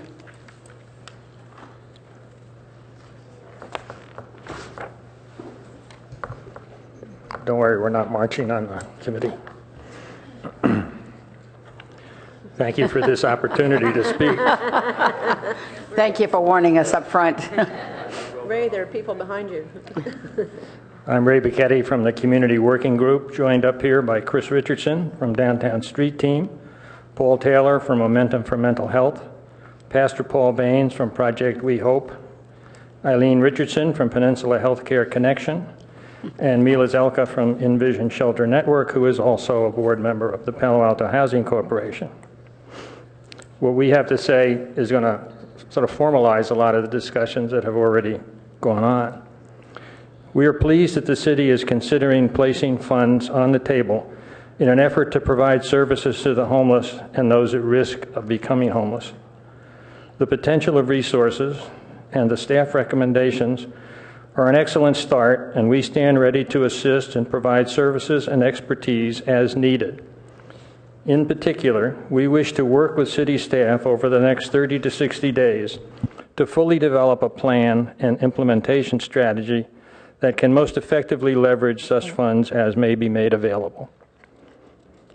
Homelessness is a complex and confounding issue, and as it has been shown, takes a great deal of service to combat, including fellowship, meals, health services, job training, and housing options. No single agency, public or private, can achieve all, but together we can achieve a great deal. The expertise and experience of each of our agencies can be brought to bear on this challenge, and we stand together with you now to serve those in our community who are most at need. We simply ask that you move forward with us over the next 30 to 60 days to more fully develop the plan. Thank you. Thank you, all of you. And I do want to, and I would applaud what I know you are doing. I know almost all of you, and I know that not only your intent, but your follow-through will be excellent. So thank you all for taking the time to be here tonight. Next speaker, Diane Jones, again followed by Litzy Indigand. Hello, thank you. I have, as most of the homeless, been put on a list to obtain services. This list includes Housing 1000, the Picardo Center, Bill Wilson Center, CSA, Social Services HUD, and Envision and Opportunity Center. City Street Team, when I was over at the Sunnyvale Armory, lost $200,000 of a donation that was given to the homeless. I married in Palo Alto. I lived in around this area for about 27 years. I've worked at Sun, NASA, Cisco. I've raised over $40,000 in 2 days at Waldorf volunteering. I would like to offer my time and to help with the transition and understanding as a homeless person to you. I'm hoping that maybe we can come up with a long-term solution that makes sense to everyone. On a little sweet note, I would like to say that teepee and yurt communities have successful communities and existed all over the United States and Washington are beautiful and expensive. It takes one day to set them up. I'm going to end with this. A lot of services cater to druggies. There's nothing new in that. They get called first, and most of the programs are out there. It's a horrible message to give my kids, and after all of this, I see ourselves as still being homeless. I would consider and hope that you would consider other proposals. Thank you. Let's see, Indigan, then Kathy Fountain, perhaps, and Andrew Voltmer. I'm Litzy Indigan. I would like to introduce myself to you a little bit. I'm one of the founding members of the Opportunity Center. I've been on the Opportunity Center board for, I think it's about 16 years now, ever since it started. And therefore, I am quite aware of the problems of the homeless.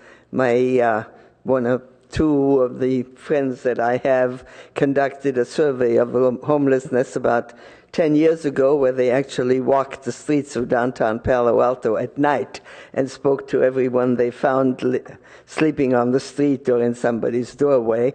They came up with some very interesting results there, too. And I understand that Cubberley is not a good place to be for the people who live there or for the people who live around the area. It is just not the right place to be. And living in your car, even though that's been going on ever since I've had any contact with any of the homelessness or the urban ministry a long time ago, is not a good way to be either. So I really want to find a different, better answer for the homeless, and telling them just that they cannot live in their cars and they cannot go to Cubberley anymore is not the right answer. You need to come up with a positive answer for where the homeless can go. And I had hoped to be on the task force, but I guess I'm too late for that. But I'm very concerned about that. Thank you.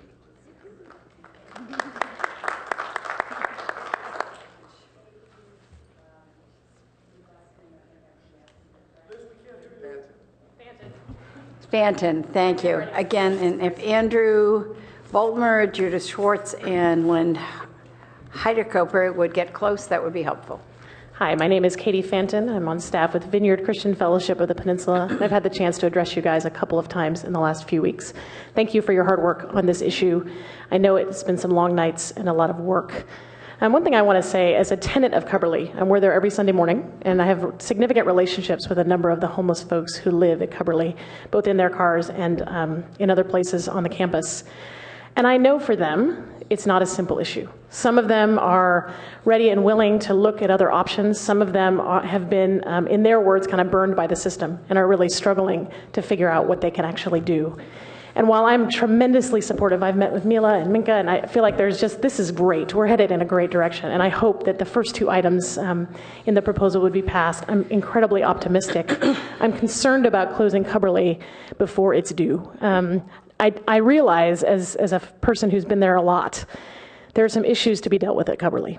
There's some ways, some enforcement issues to be processed. But I'm concerned that if we close Cubberley, without a lot of these great ideas being put into place, it's just a little bit too short of a time frame. So thank you very much. Thank you. And Andrew Voltmer, and then Judith Schwartz. Hi. First off, I want to thank you all for the efforts that you've made on this issue so far. My name is Andrew Voltmer, and as a resident of Palo Alto, I encourage the city to preserve Cubberley as a community center and or school and not provide services for the homeless at the facility. The center is regularly used by myself, my young children, and many of my neighbors, and safety is a top concern. Our community center should not be allowed to become a homeless shelter. Please take action to return Cubberley to the Palo Altans as a safe and secure facility for childcare, library, sports, after-school care, and the arts before there is a serious violent incident. Thank you. Thank you. Judith Schwartz, and then Lynn, followed by Gertrude Reagan. Hi, I'm Judith Schwartz. I live in Old Palo Alto, and I do work in the sustainability area, which involves a lot of community action. And my sense of these kinds of things is that they take time. And I think the ideas that are presented here today sound wonderful and really great, okay? But we are talking about a deadline that's in 2 weeks. And I think that at one point in 2005, I wrote a novel, and my main character was homeless. He became homeless. He was a corporate lawyer, and some things happened, and he became hopeless, and he went into this downward spiral. And the weeks that I spent thinking about what it meant to be homeless, and where would you go, and what would you do during the day, and where would you find some place to eat, or a place to take a shower, or, you know, and so I was thinking about, and it was all set in Palo Alto, so I was trying to think of, how do you do that here, and where do you go, and how do you kind of look? And I think that we need to see these people as human. And that to just say, here's where you are, and now you've got to be gone in 2 weeks. We have a creative community. Let's find an interim place to put it that's not next to a neighborhood. And we have areas in Palo Alto where there's plenty of space. Think of it as an emergency challenge. If there was a disaster or some kind of weather event, we could come up with a way to house people and to do something. And in the interim, give the downtown street team a chance to do their stuff to see if it works. Let the police, so just make the transition longer. I understand the people who surround Cumberly wanting it to be back at a community center, and that's fine, but you can't do anything in 2 weeks. It's just not realistic. So I guess that's the thing that I would just allow, is have a transitional place in the middle before you do shut it down. Thank you. Lynn, followed by Gertrude, followed by Greg Rogers. Yes, I'd like to speak to items that were on the Policy and Services Committee that went with this, the agenda. It's a status of items in Policy and Services Committee 813. And there's one item that says Cumberly needs assessment. Consider whether a needs assessment study should be completed for Cumberly, and if so, what its design would be. Under status, it says complete. So have you completed an assessment, a formal assessment? Not that I know of, but this is your turn to talk, and we usually don't respond. But okay. I know somebody from staff will reach you. Great, because there's a misconception about the people who are at Cumberly. Obviously, the mentally ill and the alcoholics who are there are likely to cause problems. But the bulk of them who live in their cars are middle-class people like you and me, some of whom have jobs and they just can't afford the rent. And I'm sure people go to Cumberly because of the showers, because you're planning to shut the showers down, which I think is a bad idea, because the only other showers that I'm aware of are the Opportunity Center. And I've talked to homeless who use them. They're given 6 minutes to have a shower. They say the staff there is quite rude. They're just not enough to accommodate all the people that go to it. So I agree with everyone to delay this, because you would be punishing people who have nowhere else to go. Nobody's come up with a plan of where the people in their cars are going to go. So until we all get together, and we have a coalition that is willing to work with the city and Vision to come up with creative ideas. So the community center hours, okay, thanks. Okay, thank you. Gertrude Reagan, Greg Rogers, and then Adam James. Hi, I'm Gertrude Reagan. I've lived in Palo Alto for 50 years. I've been very interested in homelessness. I've been active with the Hotel de Zinc, and I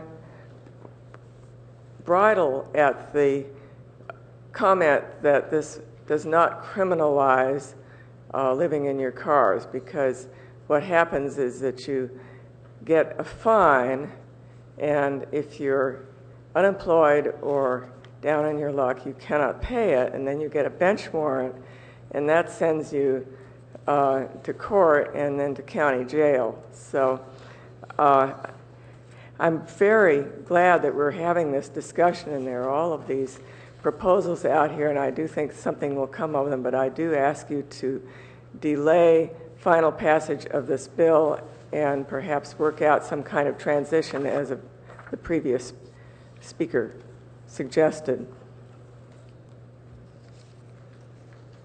Also, I would also like the mayors and the governors who are concerned about this when they go to their conferences to work out some solutions that has to make up for what the federal government has not done for 30 years.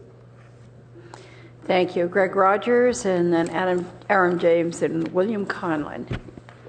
Thank you, Madam Councilman, and the rest of you, and I want to thank everybody who spoke tonight. I appreciate the concern that has been expressed here tonight. I think the interesting thing is last week you passed an ordinance which says car camping will not be allowed in cars, and yet at the same time it was expressly indicated that this would not be enforced until the end of the year, until 2014. I think even your city attorney said that. But de facto, you're considering a proposal tonight that would, by the time this is adopted, in effect, de facto, implement that. And I think you should consider what the consequences are. The people who are homeless at Coverly need three things. Basically, they need a place to stay at night. Two, they need a place to take a shower because everybody needs to be clean, right? And three, some of them are using the lockers in the shower room there to store some of their goods. By passing this ordinance, you basically take away all of that. And I don't hear an alternative from anybody who's presented it tonight for where should the people who are sleeping in cars now sleep in cars without violating the ordinance. If they sleep on the streets, then the opportunity is for someone, a homeowner, to complain that somebody's sleeping in front of my house, and therefore the police will then do their thing. So where should these car campers go if you pass this ordinance? Where should they go? I'd like to hear that from the members of the City Council. I haven't heard that. I've heard you ask questions. You're planning to pass the ordinance. When you do, if you do, where should they go? Thank you. Thank you. Aaron James, please, followed by William Conlon, and then Lois Sazo. So let's imagine that Coverly is now a high school again, and we've got some alcoholics, and we've got some drug addict students, and we've got even people that engage in bringing guns onto campus. Would we close the schools, or would we put proper enforcement there to keep the schools open? I talked to Ms. Stump today. This will also be another misdemeanor with up to 6 months in jail. So the vehicle habitation ordinance carries up to 6 months in jail. The new ordinance will also. You can ask your city attorney, and she'll tell you if I'm correct, if you have any questions about that. You know, diversity in a community center, the homeless are part of our diversity. I think we forget that in the way this conversation is being carried on. Also, wouldn't it have been brilliant to have this wonderful conversation with all the service providers before you voted on the vehicle habitation ordinance? So I again suggest next Monday on the 19th, we pull this off the consent calendar and we retake the vote in light of everything that we've heard tonight. I love the idea of the task force, but I mentioned to Mila last night in about an hour-and-a-half meeting that the task force does not have representatives from the ground up, the homeless. It's all agencies. Having co-founded a grassroots legal advocacy organization in San Jose, DBUG, Albert Covarrubias Justice Center, when you listen to the voices of the people that are actually impacted when decisions about their lives are being made, you will hear many brilliant contributions. So we need to consider including in this wonderful conversation the people that are being impacted. I think that's all I've got to say. Let's keep on with the conversation. Let's reconsider the vehicle habitation ban. Let's reverse that before we go down the wrong road, and certainly don't pass it. Mr. Conlon, again followed by Lois Sazo, I hope, and Seibel. Good evening. Our community is filled with wonderful, imaginative, creative people. We have more resources than almost any place else on the planet, never mind the country. And when I was in engineering school, one of the things we learned was that the solution to pollution is dilution. And we know that that didn't work out very well. We know that Palo Alto was a pioneer in recycling and other things. we need to make sure that we are not considering our fellow community members as refuse that is going to be discarded or just run out of town. As we heard, people who might be residing at Coverly temporarily have been members of our community, many for as long as I have, for 32 years. So we need to be mindful of that. We need to be compassionate. We need to consider as well really the 80-20 rule. We've heard about the hot team. 20% of the problem is not a reason to rush this thing through, and is not a reason to stigmatize the rest of our unhoused community. So in terms of timing, we need to give this a chance to run through its process and give us a chance to come up with something imaginative and let our brains and our resources solve the problem here. Thank you. Thank you, Lois Sazo. And again, followed by Seibel, and then by... It's actually Lois Salo. I'm a member of the Women's International League for Peace and Freedom, a 98-year-old peace advocacy group, which has been nominated for the Nobel Peace Prize. I'm fortunate that as an American Jewish woman, I was born in the United States and not in Germany, because as a subhuman, I would have been killed. As a woman, I'm happy that I was not born 100 years ago, because like you, I was not considered to be a human being to vote. My feeling is, and recently, in Hungary, they don't like the Romas, and their solution is to shoot the Roma people, the gypsies. These are the logical extension of being subhuman. I want to have the homeless people in Palo Alto to be our brothers and sisters and to be human.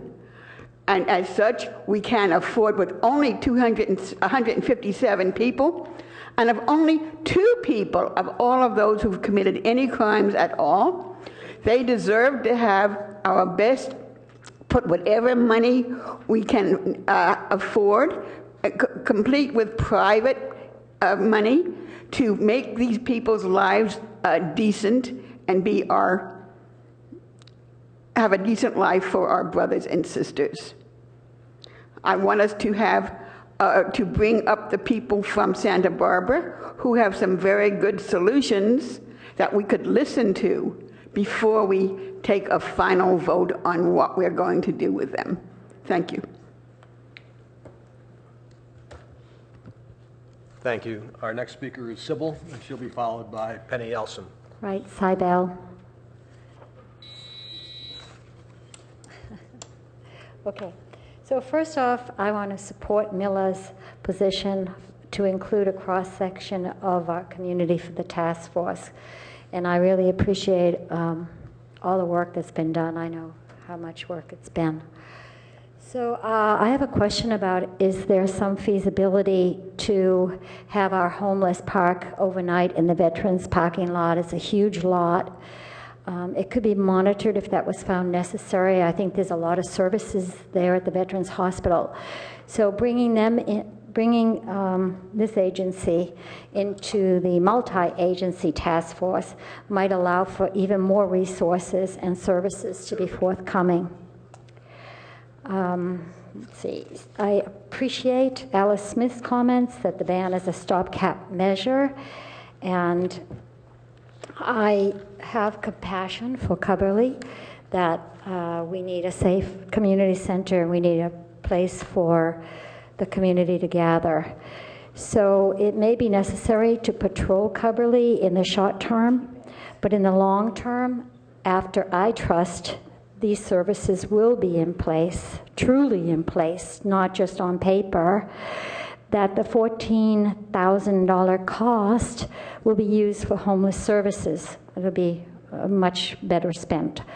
So please postpone the ban. Please keep to your earlier position, which was that you would have it fully enacted for the Coverly Center by the end of the year. Continue working. And take it off the consent calendar. We're not ready yet. Penny Ellison, followed by Carolyn Dobrik, and then Elizabeth Alexis.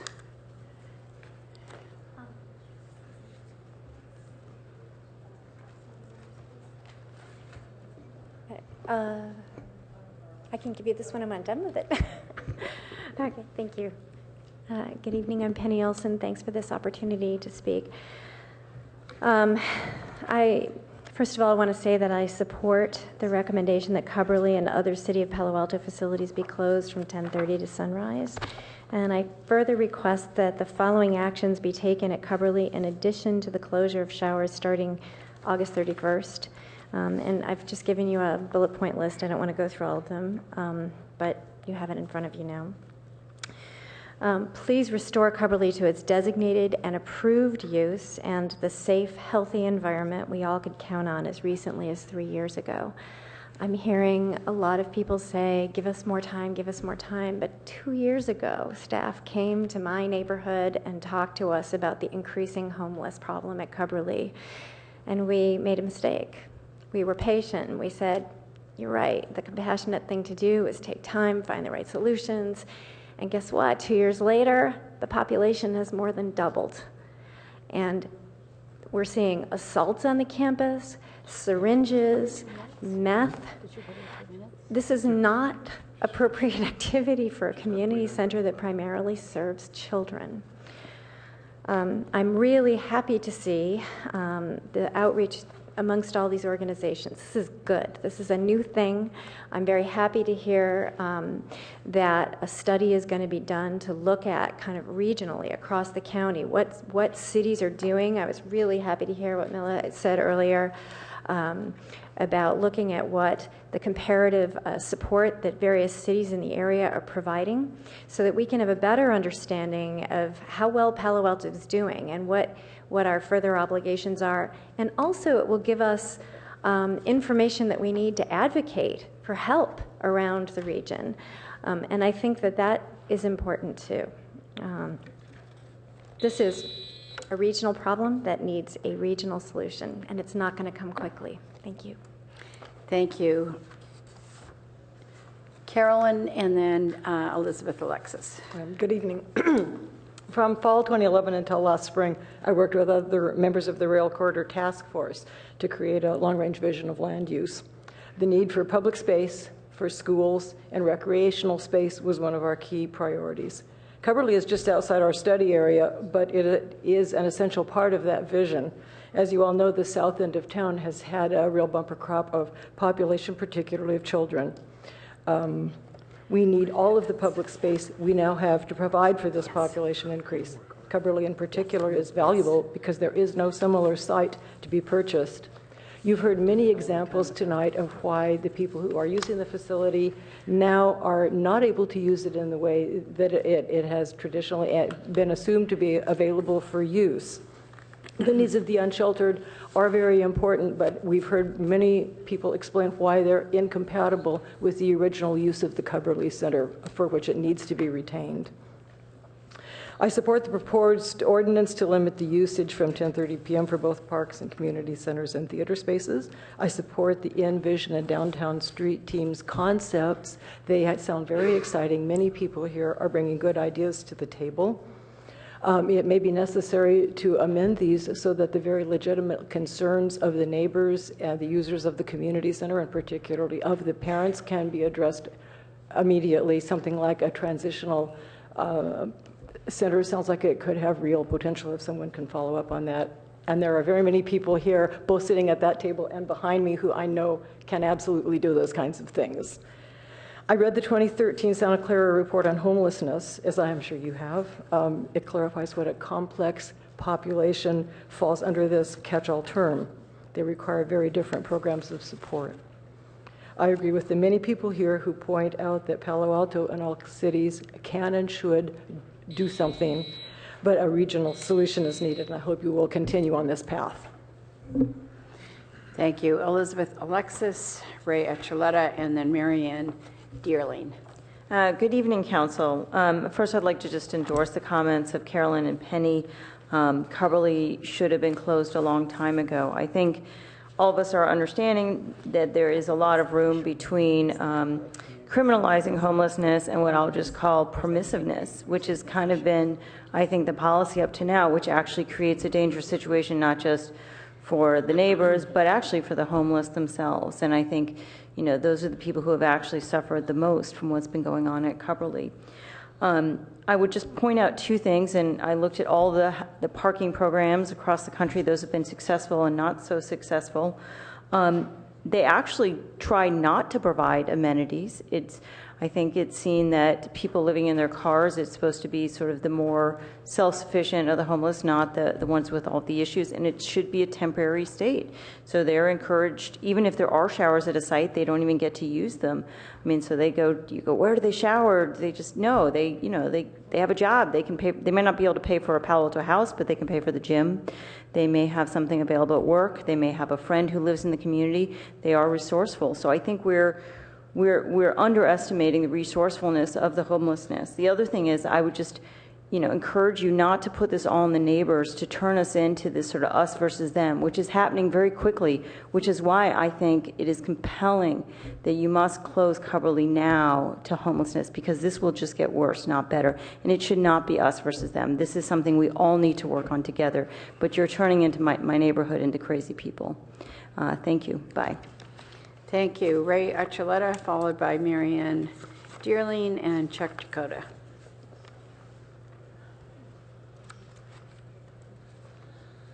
Good afternoon, everyone. And we have taken the last cards, by the way. There are no more cards. We will be here till midnight. So thank you for those who have turned one in, and we will go through those, and then we will have more discussion. Thank you. Welcome. Good afternoon. My name is Raj, by the way. That's all right. Thank you for the opportunity to speak here. I've not spoken before, so pardon me if I don't follow the process correctly. I don't even need 2 minutes. I'll just take a quick minute to point out a couple of things. I do not have information whether Palo Alto as a whole is a magnet for homeless these days, but certainly Coverly is. As a Green Meadow resident, we've seen a lot more people moving in the last 2 years than has been the case before. One area I want to point out that's not been talked about here, the soccer field. Right after sunset, I walk there almost every day, at least 5 days a week. Right after sunset, we see people starting to troop in. There are lots of belongings left over under the stands. And these are kids playing soccer right there. So as soon as the soccer games start finishing up, there are people starting to troop in there.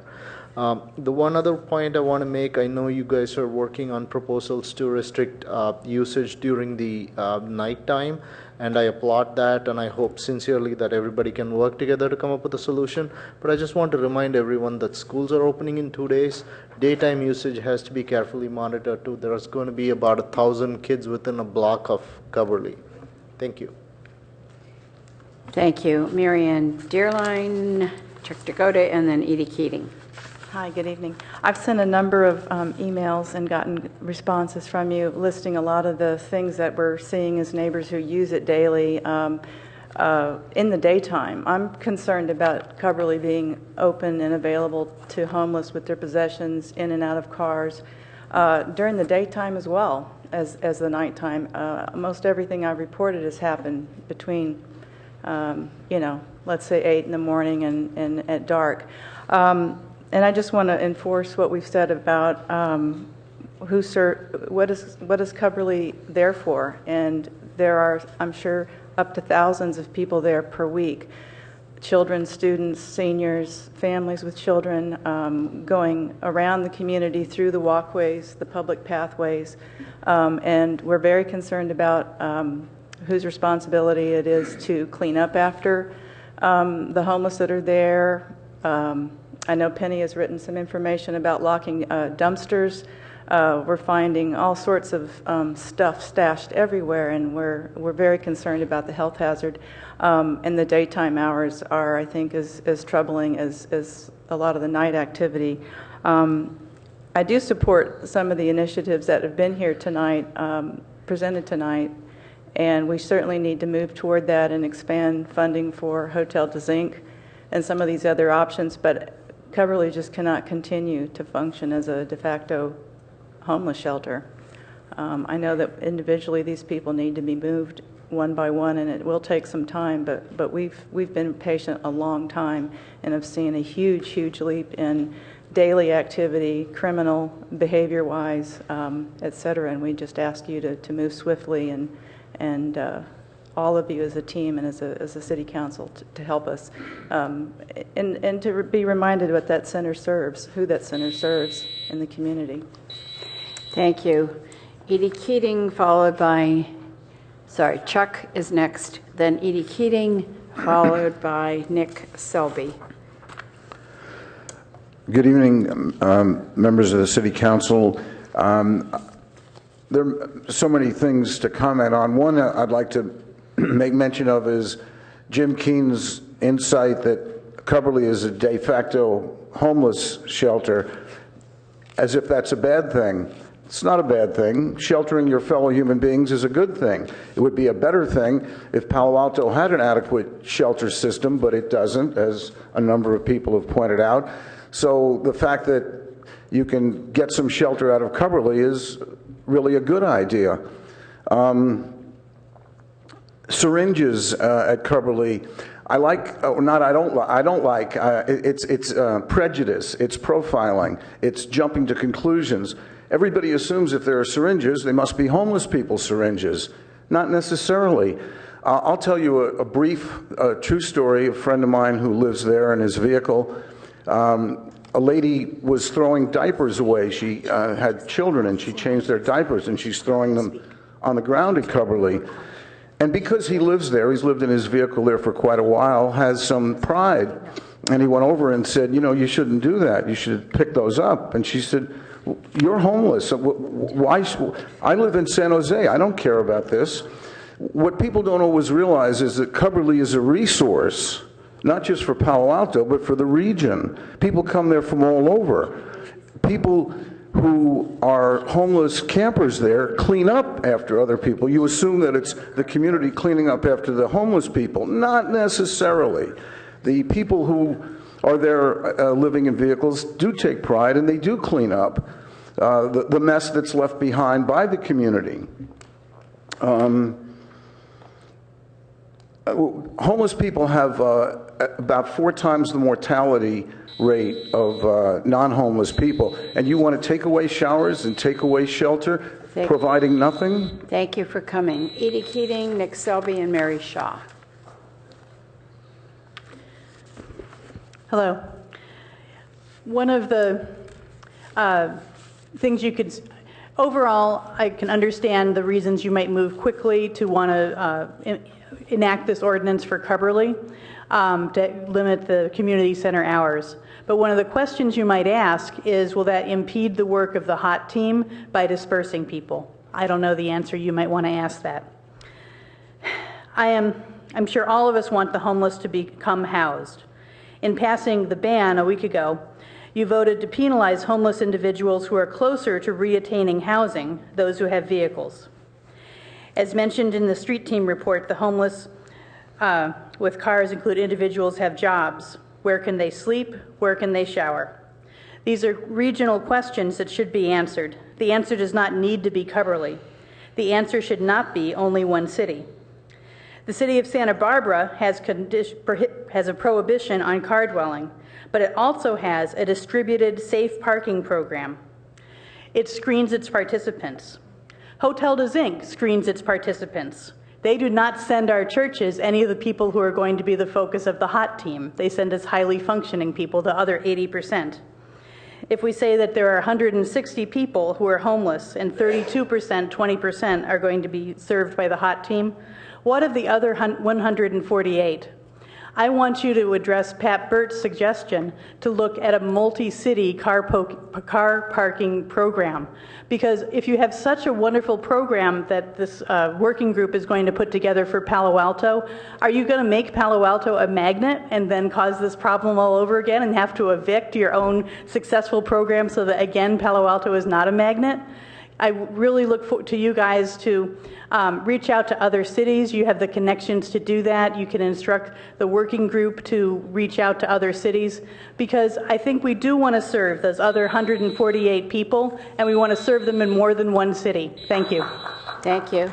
Nick Selby, followed by Mary Shaw, followed by Michael Hollingshead.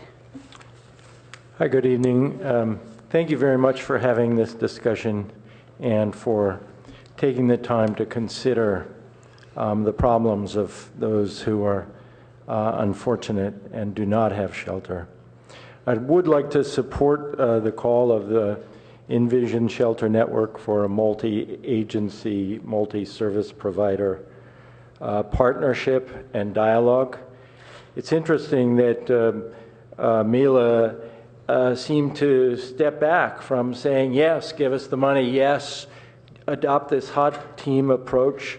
She seemed to be saying, and I heard Ray Bacchetti also saying, don't just jump at a problem and think you have the answer. We really need to have a community-wide dialogue. And while I would certainly welcome your supporting a hot team approach and welcome your bringing financial support to this, I think the problem is larger. And I'm really struck by the question of Councilmember Klein. Where are they going to go? We seem to have adopted a ready, shoot, aim approach. We've got a ready, shoot, aim because we've adopted the firing mechanism of enforcing the ordinance, but we really don't know what's going to happen. We haven't considered all the solution, and my suspicion is that what will happen is that a lot of those people will simply be dispersed more broadly into Palo Alto and neighboring regions. We will have lost the opportunity to solve this problem in a better manner. I think you should do, as the last speaker mentioned, you should consider coming up with a different location. If you want people to move out of Cubberley, which I can certainly understand, find a different location, support a different location. Thank you. Mary, is it Mary Shaw that I called next? Yes. Greetings. Michael Hollingshead and then Pastor Baines. Hi, I'm Mary Shaw, and I live in Green Meadow, just off of Nelson, next to the Cubberley Fields for almost 40 years. 40 years. And I had taught at preschool family parent education, which is part of the site, for 21 years. So it's part of my heart. And I don't feel it's no longer any safe for me to walk over there this summer, is when the problem has escalated. I agree with the points that Penny Elson and Carolyn Dobrovich and Elizabeth Alexis have made, and Raj and Marianne, that this ordinance should be adopted now. And I think I agree with the other people who have spoken about finding a place for especially the car campers to go, because the city and everybody have benignly tolerated the 3 to 5 car campers that have been there for 10 or more years. But now suddenly it's just exponentially, it's just exploded.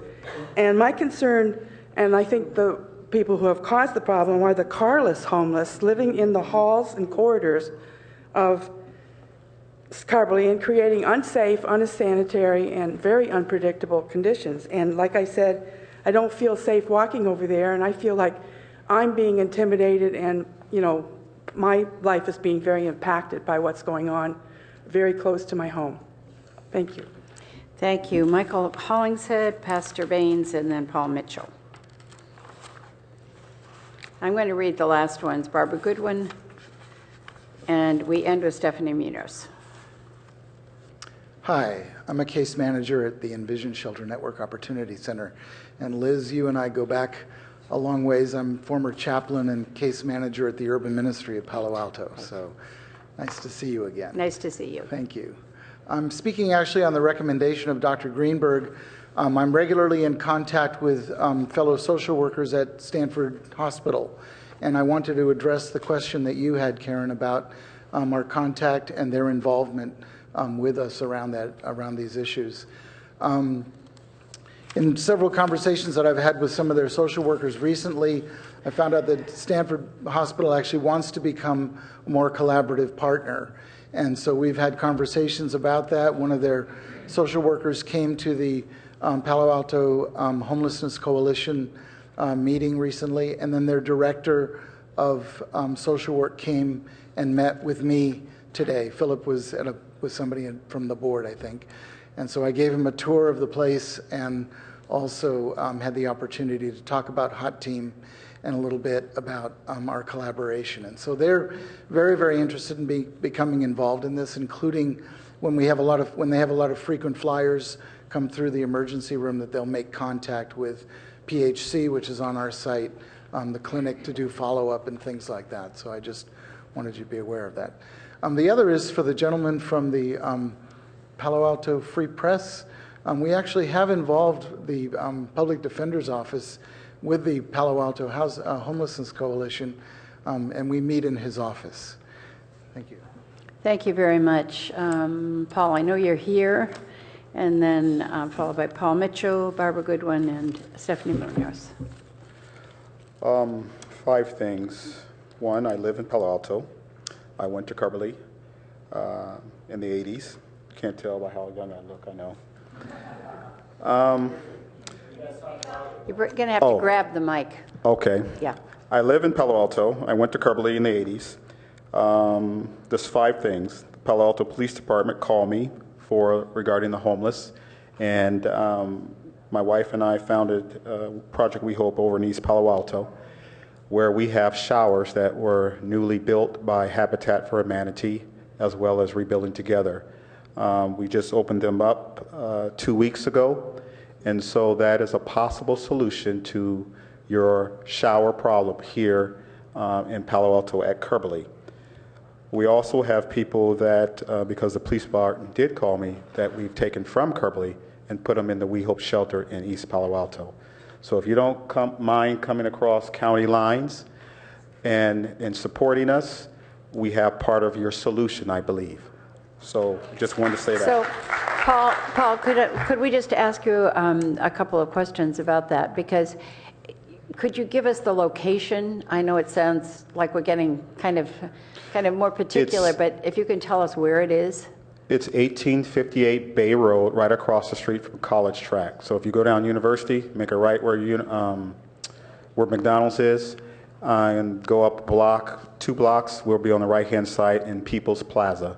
Okay. And it's a 5,400 square foot building. We house 50 people every night, 7 days a week. We feed them food, we feed them breakfast, we have case management, and all the service providers can attest to what their clients are saying when they send them to our shelter. So that's a very generous offer, and I appreciate your staying to tell us about it. Thank you. Paul Mitchell. Did he want to say? Yes, another 50 seconds. Pardon me? Did he want to say? He said he had 5 things, and he only gave Oh, Paul. Yes. Councilmember Klein is saying, what were the other 3 things? Yeah. He wanted you to have a chance to finish. See, we are paying attention. I'm telling you, thank you very much. You have another 50 seconds according to our time. Actually, one of them was a response to your question, where do the people go? Some of those people have come over to the We Hope shelter. Some of those people work for the Downtown Streets teams, or they've been referred by the Opportunity Center. And We Hope stands for We Help Other People Excel. That's what it is. So we're about being other-centered in our organization. And that's really it. Thank you. Thank you. Paul Mitchell, and then Barbara Goodwin and Stephanie Munoz. Thank you. I'm Paul Mitchell. I'm a past executive board member of the Urban Ministry in Palo Alto. And I live in the parking lot at Carberly. I think it would be unfair to close the showers at Carberly because there are not enough showers at the Opportunity Center. There are only 2 showers that are working there now. I don't think the women's shower is working. There are 3 showers for the men. One of them does not work. It's a crippled kind of shower thing. It also, they put in a coin mechanism thing for taking showers. The other thing is that The majority of things that were said tonight were beautiful. I think the programs that have been put together by the staff are excellent. They're first rate. They should be adopted. I do not agree with making the people who live in vehicles, most of whom prefer to do that. I live in my vehicle. I have for years. But I like to live in my vehicle. I'm retired. I have enough money. I don't have any problems, really. I like living that way. But if we are forced to leave, about this time last year, I was in a meeting with some people on the Palo Alto police force, and they said that any parking lot owned by the city can be slept in overnight. So that would seem to be, as of this time last year, that was the way it was. So I would feel that all of the programs that were suggested tonight were excellent. But as far as doing it to people who live in their cars, who prefer to live in their cars, I don't think that's right.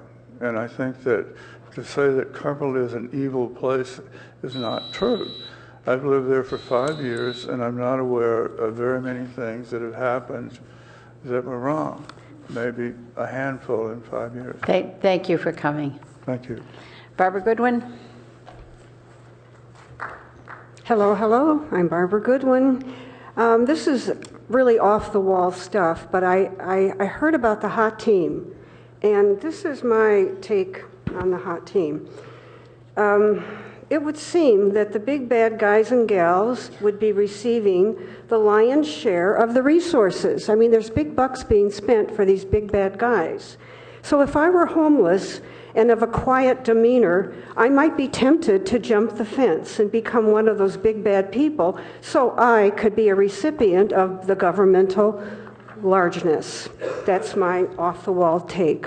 Because a lot of resources, according to this, would be funneled in that direction. Meanwhile, please consider postponing the ban. Thank you. Thank you. Stephanie Munoz, last speaker. Thank you.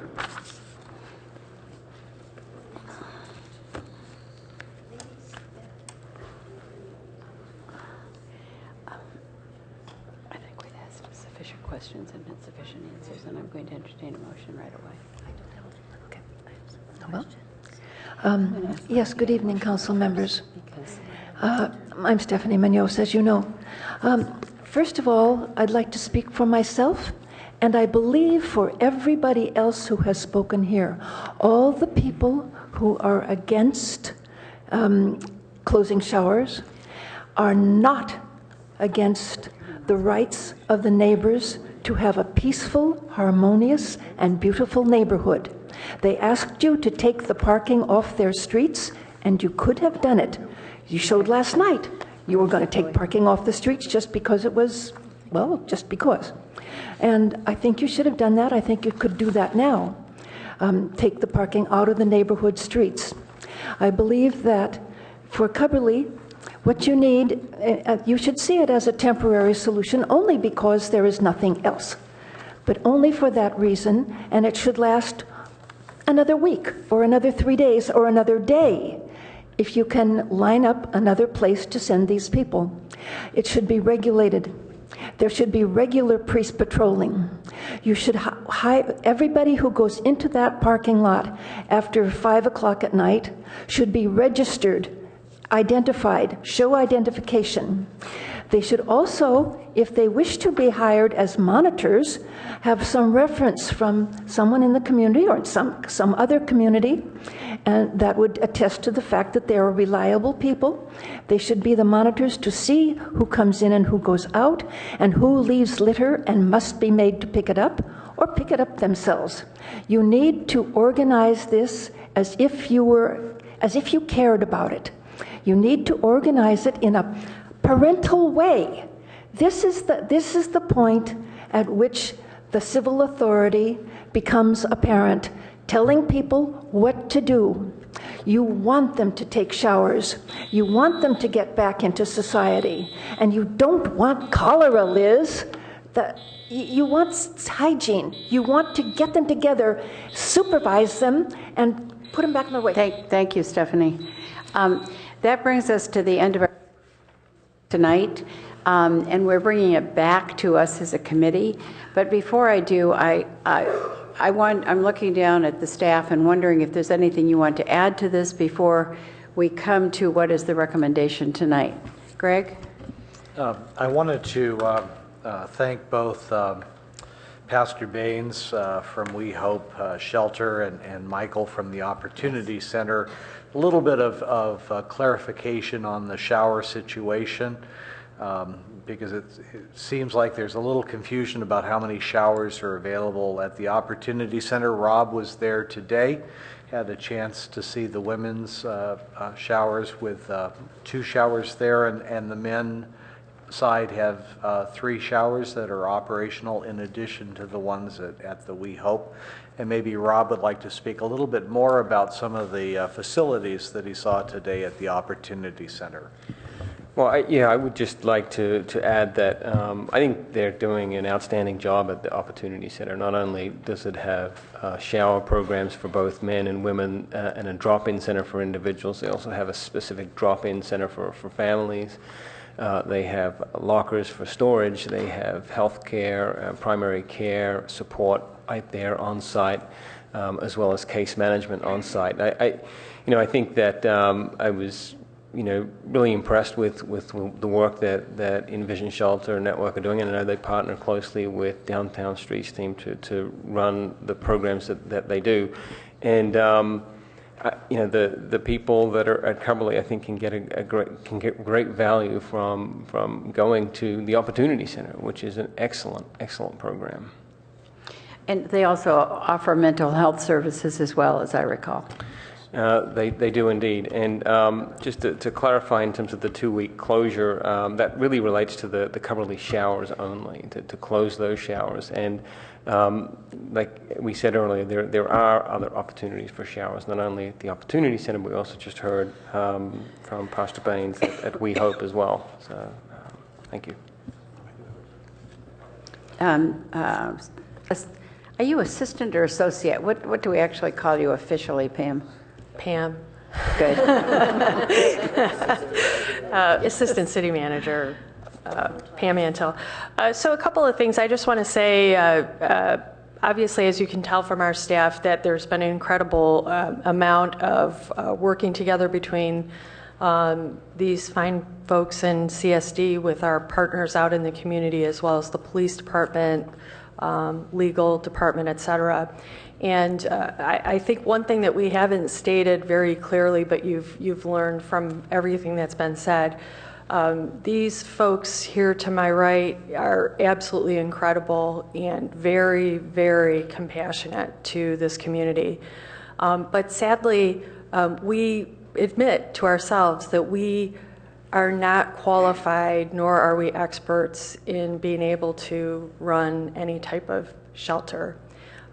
Even if we had the resources to do so, we don't possess the staff capabilities to do that, which is the primary reason why we're bringing this forward, to try to work in the community with the partnerships that we've talked about this evening, as well as the ordinance, which it makes it very clear what's open, what's not open in the times.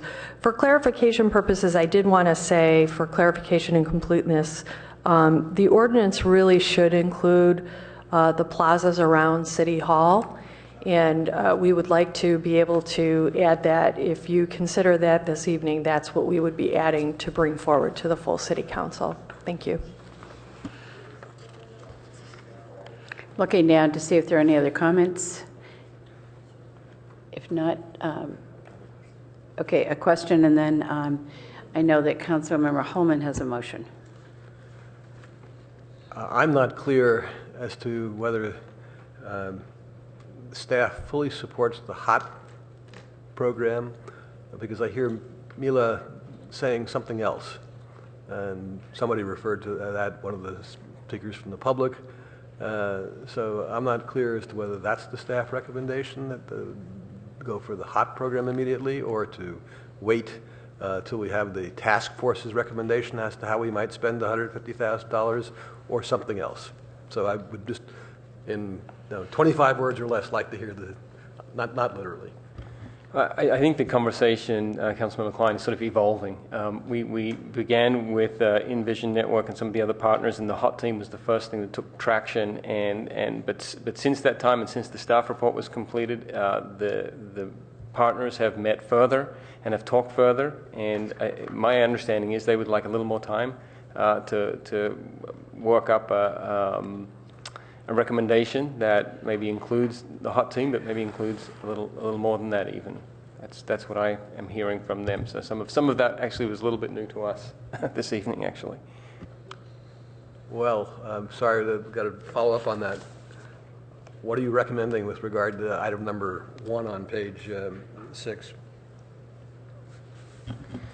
Staff's recommendation is yes. We believe the HOT team is the right way to go. I think if we can have some flexibility around how that exactly is shaped, working with the partner organizations, that would be much appreciated.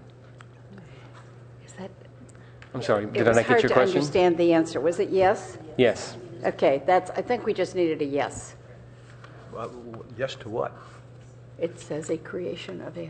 Are you looking for time on it, or are you looking for something specific? Yes, I want to know. I don't think we can just say. I want to know whether we're. I'm okay with the idea, just speaking for myself, that if you say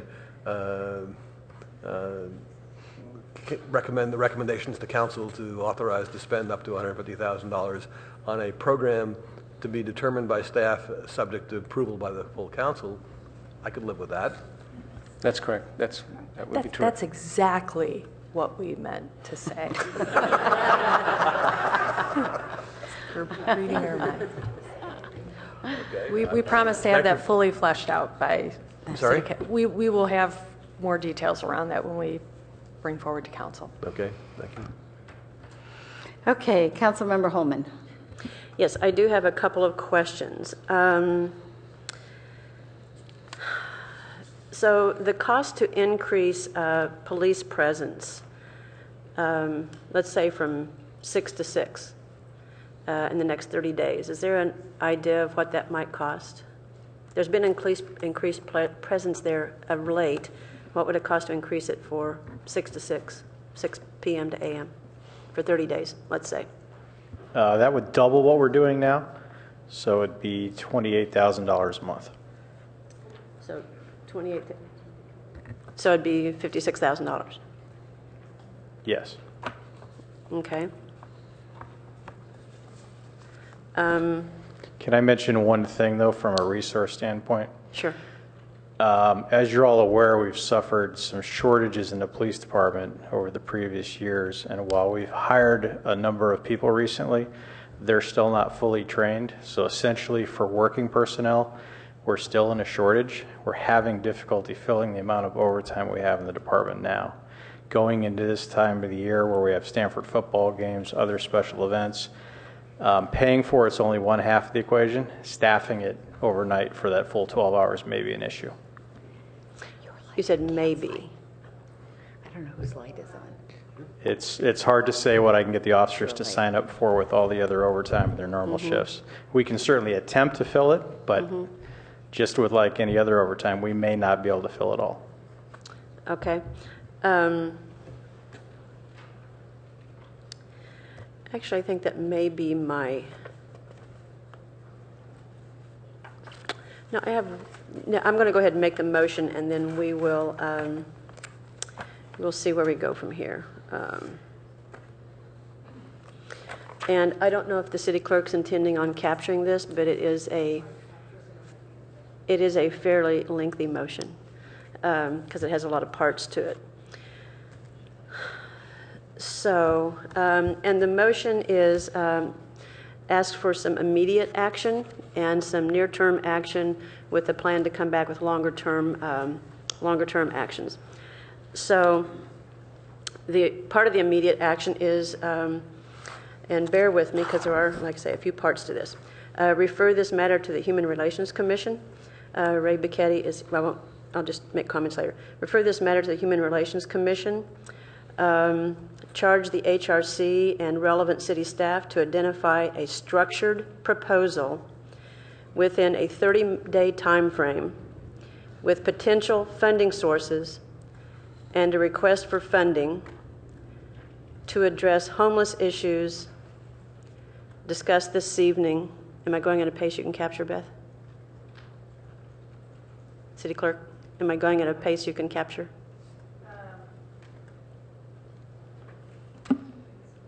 Refer matter to HRC, charge HRC and relevant city staff to ID a structured proposal within 30 days. With potential funding sources and a request for funding to address homeless issues discussed this evening or any additional critical related matters.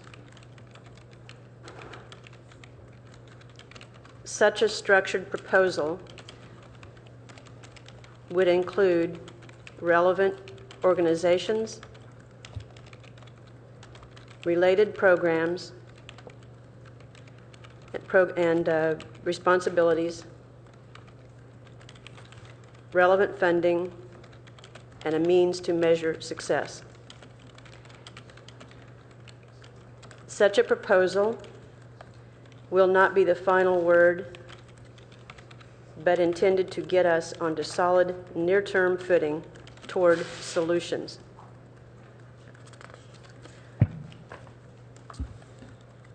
Councilmember Holman, can you start with the proposal will not be? Proposal will not be a final word on this subject, but intended to get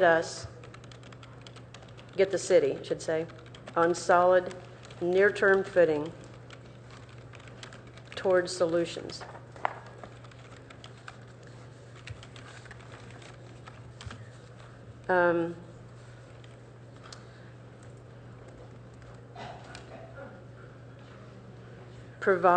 City council be requested to provide, and I'm going to choose the number, $75,000 to expand the Hotel de Zinc program,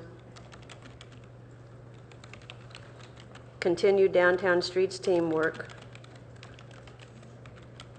and look at expanding Sunnyvale Armory, opening earlier.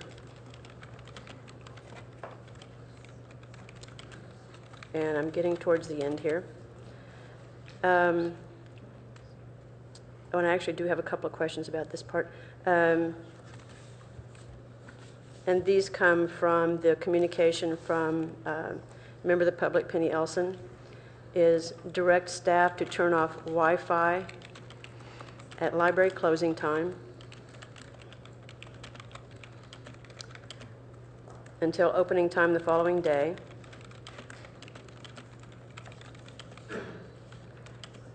To turn off electricity to external outlets at closing time.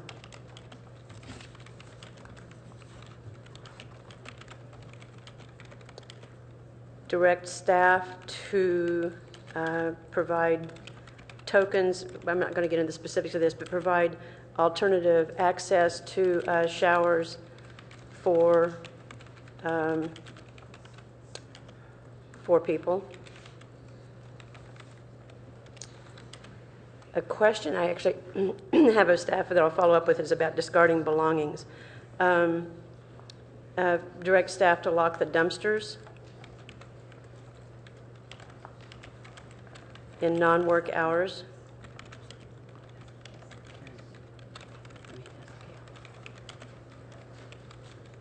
Increase patrols at Cubberley, which is part of the funding.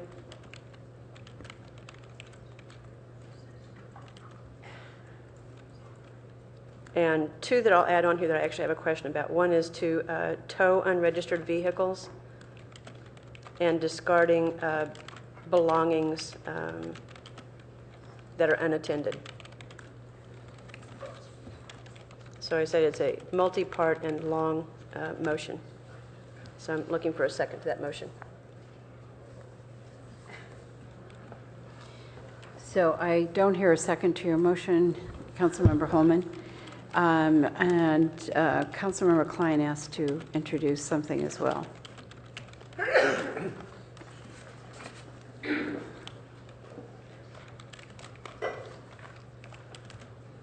Yes. I move that the committee recommend to the full council. Really pull that I know. Sorry, guys. And, I've only been doing this for 17 years. Get really close, please. I move that the committee recommend to the full council that staff develop a program at a cost of not to exceed $150,000 for dealing with the homeless issues that we've discussed tonight, the details of which staff will either have ready for the full council to consider when they get this recommendation, or if not, then soon thereafter as possible for approval, consideration and approval by the council.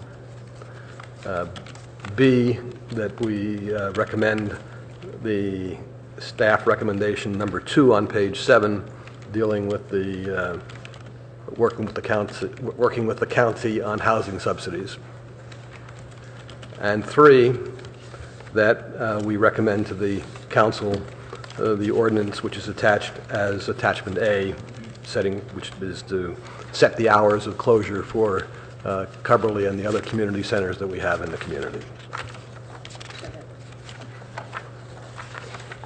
There is a second from Councilmember Price, and Councilmember Klein, do you want to speak further to your motion? Yes, thank you.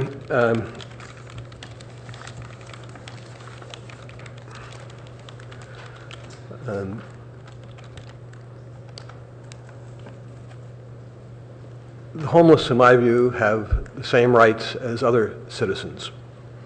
And we do also need to express compassion for citizens, permanent residents of our country who do not have the same abilities to have housing that most of us have. But the homeless do not have more rights than the rest of us. None of us has the right to declare or make Cubberley or any other community center into a homeless shelter. And that's precisely what's happened here. There was never any vote by the citizens of Palo Alto or their city council. Nobody ever came to us and said, let's make Cubberley a homeless center. A small group of people, whether it's 5 people, 10, 50 people, made that decision themselves. They may have been aided and abetted by the compassion that our staff had for them, which the neighborhood had for them, but it was not their right to make such a decision. So when we talk about rights that people may have to stay at Cubberley, I'm not at all persuaded, because they abrogated to themselves a decision that did not belong to them.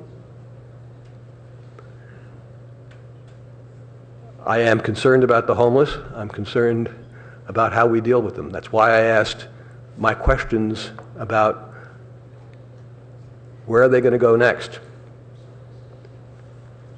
Couple that with the questions I asked about, and the observations I've made about the dramatic increase in the number of people at Cubberley who are homeless over the last year or so. Doubled or tripled. Where did those people come from? The limited data we have would indicate they did not come from Palo Alto. When Councilmember Holman and I were out at Cubberley 10 days ago, the police ran license plate checks on, and I've said this publicly before, on 6 or 7 of the 27 vehicles we saw. Only one of them had a Palo Alto registration address. The others didn't. In addition, there was one other car parked there that had out-of-state license plates. So it would look like most of the people there are not Palo Altans. Doesn't mean we discriminate against people from elsewhere, but this is a problem, in effect, that gets moved around, or so it seems to me. And this will be one more time, and that may be unfortunate, but it may be also be a goad to get us to do something that's better.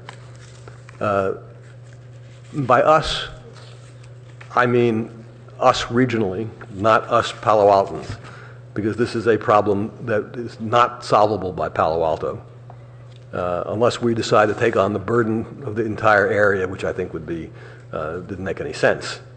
The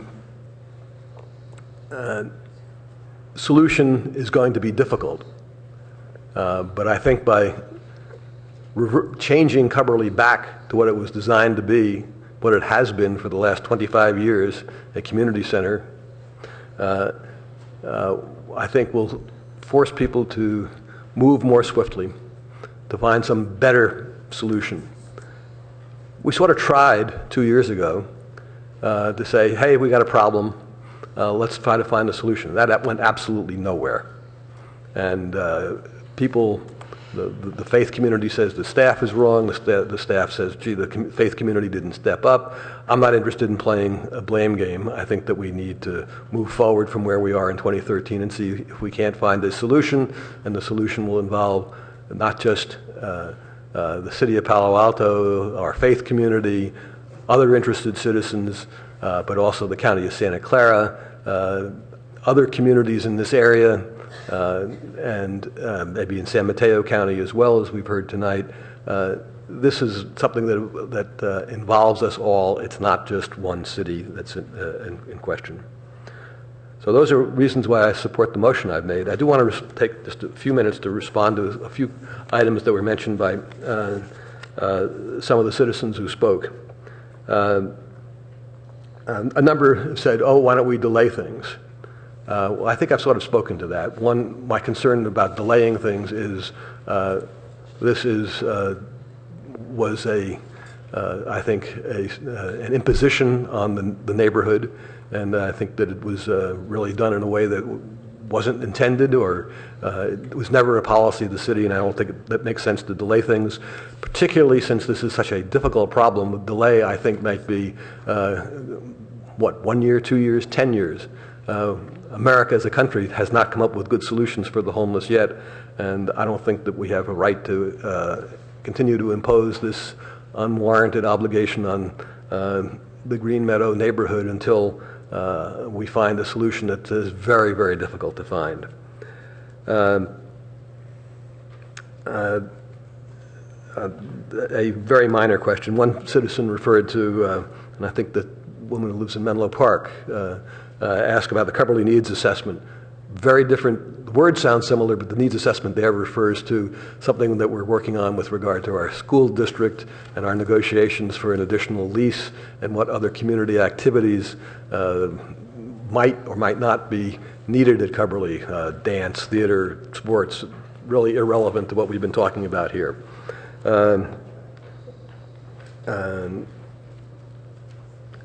I also want to make clear that as far as I'm concerned, it's appropriate for the city to spend the limited amount of money we've been talking about, but that the city is not in a position, it's not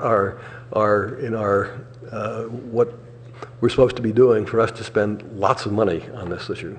There are other agencies that really have the primary obligation. We certainly want to work with them, but by voting for this, if it goes through, at least my vote is really on a short-term basis. This is not something that I would expect to continue year after year.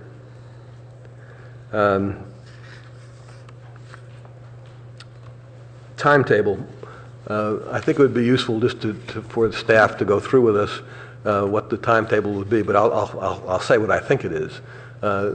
If we pass what I'm recommending and it goes to council and the council approves it, this isn't going to happen overnight. If the committee approves it tonight, this would be on an agenda. Staff report says in October, but I think from talking to the assistant city manager that we could probably find an agenda either next week or in September. You're nodding yes? Well, so we can definitely bring the first reading of the ordinance to council on Monday, if that's what you would like. What we won't be able to bring back by Monday is all of the answers to how such a program for the second part of the motion would be. And as I indicated, if you're comfortable with bringing that forward to get the timeline going on the ordinance, we can make that happen. All right, I just wanted, that's fine. And once we pass the ordinance, we have to pass it twice pursuant to our rules and procedures, the second time at another meeting, and the ordinance only becomes effective 30 days later. So so we're out to sometime in October or so at the earliest.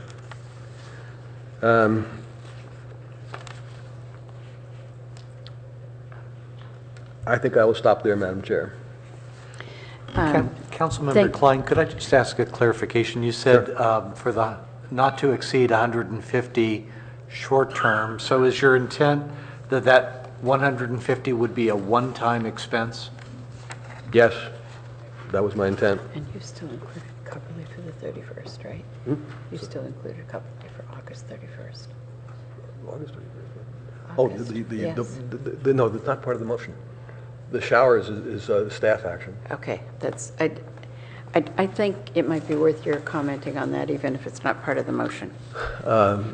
Yes, the staff has stated, and I agree, that since the council never authorized the showers, it was a staff action, that it's within the staff to rescind that, and the staff is going to, effective August 31st, that the showers would not be open.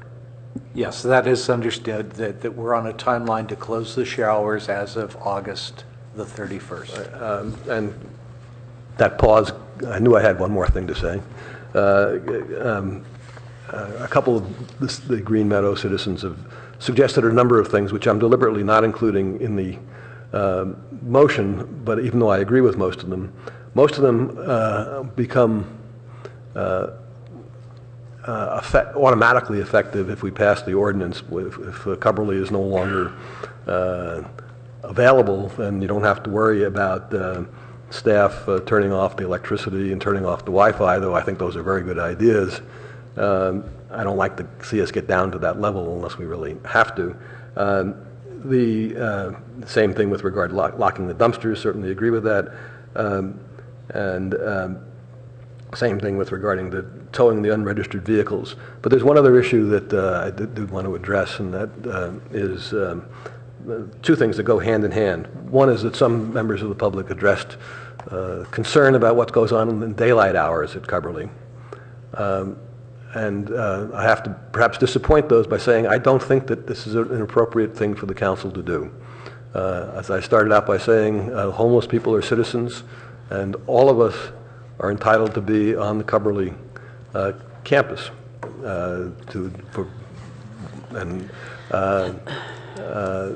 All of us, if we pass this ordinance, are also forbidden to sleep there overnight. So we have to be even-handed. So what we have to attack, if people are doing things that are inappropriate, are those actions that are inappropriate.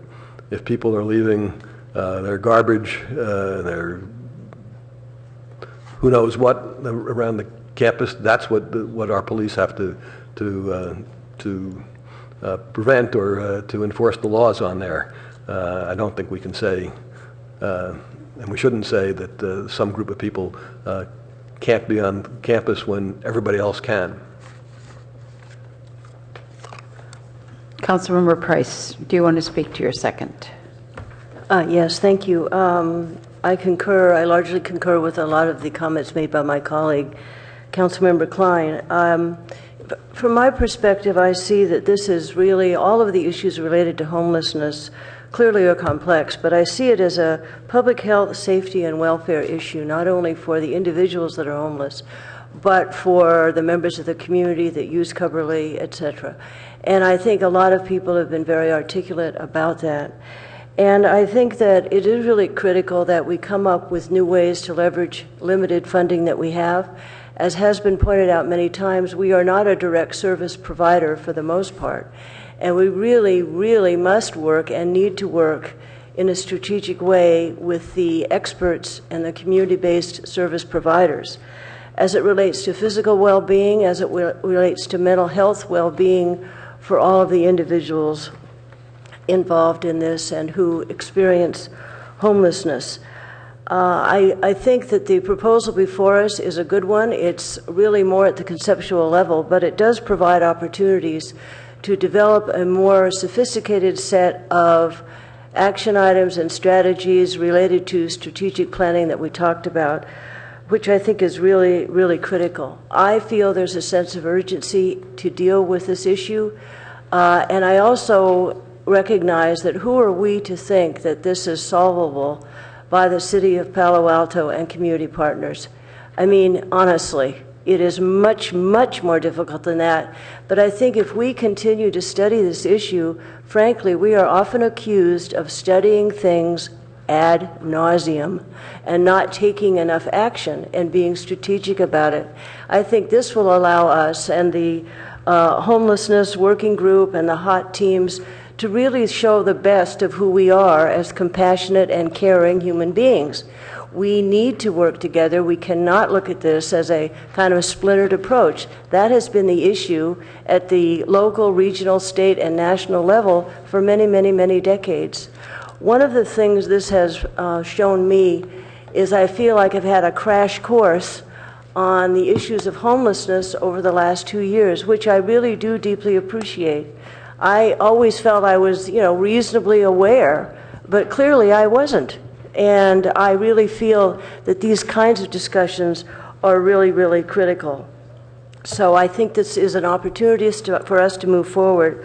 I will say that I think the county work that's been done and some of the resources there are probably insufficiently funded, as they are at every level of public sector, state, and the federal government.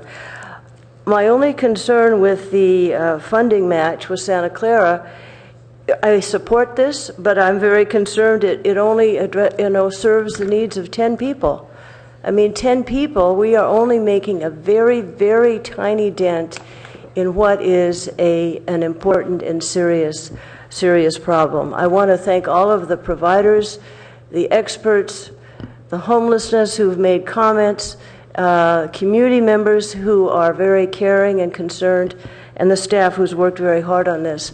But I would expect that the future actions and the refinement of this proposal will have a lot more teeth to it and will have measurable outcomes and in line with some of the successes that have been experienced elsewhere. So I will be supporting this. I do have one friendly amendment, one point to add. Request that the staff bring forward to Policy and Services a discussion of the utilization of the community health and safety component of the development agreement associated with the Stanford University Medical Center, including a discussion of health services to individuals most at risk, including members of the homeless community. Okay. You concur? Great. And one question I had was, there was discussion earlier about involving Stanford University as part of the, do I have this right, homelessness working group, or as part of the HOT team. What is the status of that? Is that an expressed interest, a proposal, or are they stepping up? That's my question. Can someone give me, oh good, okay, an answer to that? Thank you. So I'm Eileen Richardson. I run the Peninsula Healthcare Connection as well as the Downtown Streets team, and that is a medical clinic inside of the Opportunity Center. So we are in contract discussions with, we've just acquired New Directions, which is the intensive case management agency that goes into the emergency departments at El Camino Hospital, soon to be Stanford Hospital, O'Connor Hospital, so all the different hospitals in the county, and take the people out of the emergency rooms that are homeless and then work with them to find them housing and all the services they need so that they don't die on our streets. And so we've been doing that for 12 years now, and so with Stanford, that's the next contract that we're moving forward with. Thank you. Also, the comment made by a member of the public, part of the homeless community, was the issue of certainly involving members of the homeless community in these discussions. And I assume in the community-based organizations that's part of your way of operating, and that will be included as these discussions become more complex. Yeah. So I'm actively meeting with folks who are part of the former Stop the Ban or Reverse the Ban, as well as homeless members of the unhoused community. And so I would be happy to share what we're working on in the task force and welcome any feedback or criticisms. And if there's ideas, I'm happy to bring that to the task force. I think right now, I don't know if I can speak on behalf of the whole task force, but we're looking to really have an interagency discussion. That certainly seems like the interagency being the first step and moving forward, so we have some actionable some actions that make sense and actually make a difference. And at the county level, too, we have several slots on Destination Home and some of the work we're doing there that are carved out only for homeless men and women to come and give us their experiences. Thank you both. I'd like to add a few comments to that. And also to Eileen in particular, the county has been working assiduously on this for as long as I can remember, including what we call a frequent flyer program, which I think has been pretty successful, and a number of other issues regarding Destination Home and so forth. And one of the things that I think would help us a great deal, perhaps Eileen working with Mila and so forth, you can come forward with a list of the county programs that are ongoing, and also we will be meeting with Joe Simidian as well, who is now sitting in the chair that I sat in. He's probably filling it more amply, but he wouldn't like that, would he? Oh, I mean, he's filling it better. Oh, I'll never hear the end of that, will I? So. Joe, can I get you? Yes. It's a serious topic. Some levity needs to be brought into it.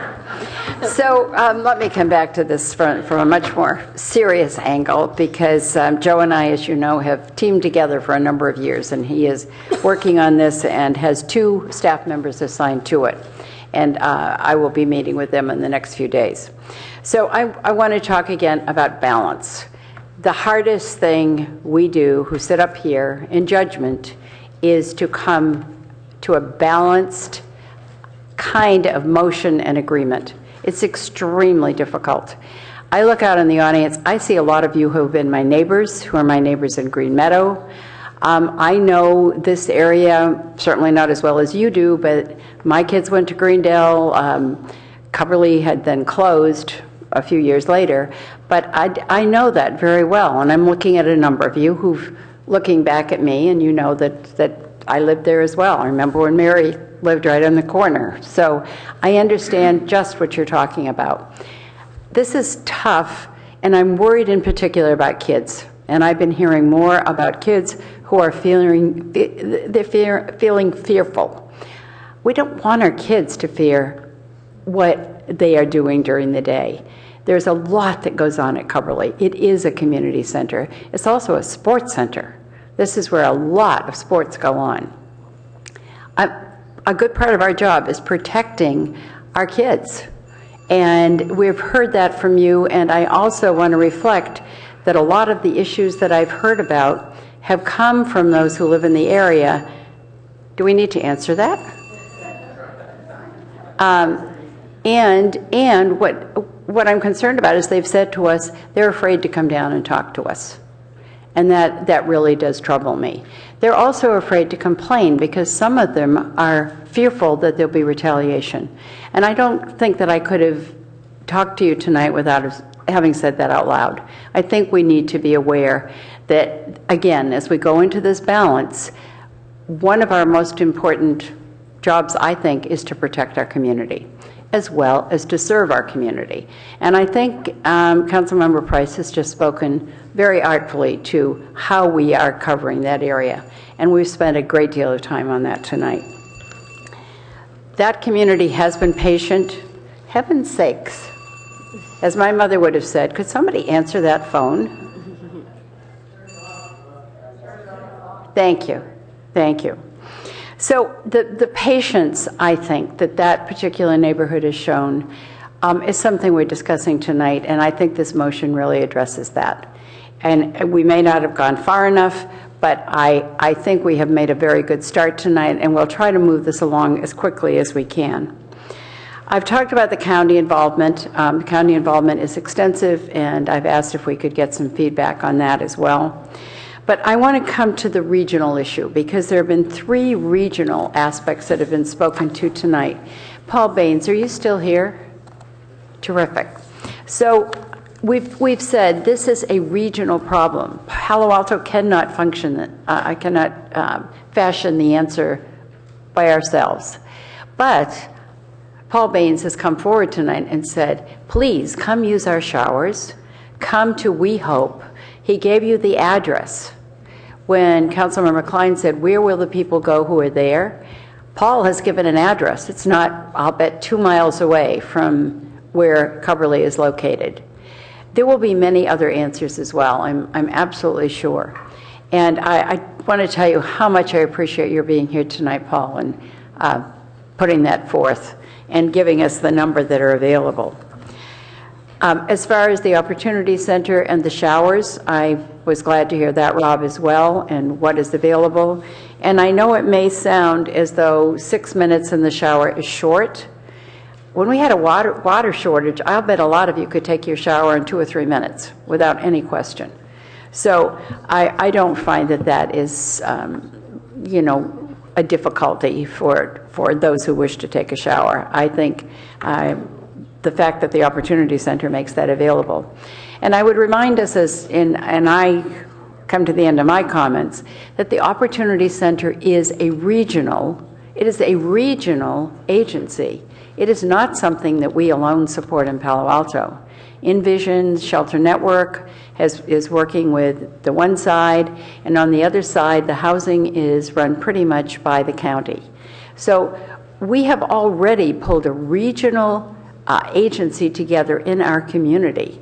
And I really feel very positively about that. And it's something that we should keep on keeping on with. So with that, I am supporting Councilmember Klein's motion, and particularly Councilmember Price's comments that dealt with the public health, the public welfare aspect of what we're doing tonight. Councilmember Holman. Yes, and thank you. I concur with a lot of the comments that have been made by colleagues, and I specifically and especially concur with the comment that the number one responsibility of the city is to provide for public safety. The reason there are a couple of 3 reasons why I'm not finding myself supporting this motion and made a different motion. One of them is that staff's is to develop the program. And this is in no way intended to be critical of staff. Staff's worked very diligently on this. The reason that I was suggesting this go to the HRC is because of some particular expertise on that body, and it's a public process where they would go through that and take some of that load off of staff. And so that's one thing that I have some concern about. Another concern I have is that the funding of $150,000, $100,000 of that is for this match with the Santa Clara County, which, as Councilmember Price said, is to find housing for 10 people, as it's described in the staff report. And if that's inaccurate, I'm reading it incorrectly, then please let me know. But as I read it, it's a two-year, $50,000 per year. It's a 2-year, $50,000 a year commitment. That's $100,000 of the $150,000. Yeah, there are 2 things. Yeah, the HOT team, as included in the current proposal, is $150,000 for 1 year. The county proposal for permanent supportive housing is $50,000 for 2 years. They need a 2-year commitment, and then the county will take on this burden to continually housing these people and supporting the subsidies. So but they're separate. But it's still $100,000 of the $150,000 that's in the motion. No, it's $150,000 for 1 year for the hot team and $50,000 a year with a 2-year request of funding from the county for them to be able to commit to us to provide this service. To me, that's not clear in the motion. I'm sorry. So maybe there needs to be a clarification of the motion. With all due respect, I think it is clear that the second part, the housing with the county, says in the staff report that it's $50,000 a year for 2 years, which is $100,000. And that's clearly, I think, separate from what is A, which I think I was pretty clear on saying that we were saying we're going to spend $150,000 up to $150,000 on a one-time basis on a program yet to be determined. Staff to come back with the details of that either by the time the full council hears this or subsequently. Okay, so the commitment really is $250,000. That's correct. Okay, all right. Thank you for the clarification. The public safety issues, I thought, and the reason I'm not in agreement with the ordinance is because I think it doesn't solve some of the issues that I think actually Penny Elson's recommendations do solve without having the flip the switch, if you will, ordinance go into place. So the police presence has had an effect on safety there. That's why I wanted to increase the public safety, the police presence there. And I won't reiterate the things in my portion or my version of the motion, but I do think that some of the recommendations made by the public solve some of the issues that actually the ordinance does not. So I'm okay being in the minority on this, and so it is. Thank you, council members, very much. I appreciate the time and attention that's been spent on this. And I want to again look at the assistant city manager as far as our timing. And what you are indicating is that this will come back to us Monday night for a first reading. We do not have a meeting after that until September 9th, as I read it. So the only way that this could be acted on any sooner is if there was a special meeting held. And I would ask that you explore that possibility for it being before the end of August. Am I correct? Okay. Do you want to have a conversation for a minute? We did. We had a little confab, and what we decided, if it's agreeable to the Policy and Services Committee, is that to bring back the ordinance, that's very easy for us to do. And the second piece, we do not believe we'll have all of the details with regard to the Envision program. So what we'll indicate in the CMR to the full council is that that was another piece that you discussed, but that'll be brought at a later date in terms of the details around that. And then in terms of the ordinance, the timing would be, as you indicated, unless there's a special meeting. Okay. So Chair Ness, you do need 11 days between readings, and that would allow a special meeting the last day of August, if my math is correct, or right after the holiday, the first week of September, or at your next regularly scheduled meeting, which is the 9th of September. Okay. Pardon? I'm not here on the 9th. That's, yeah. Okay, we will keep people posted on that.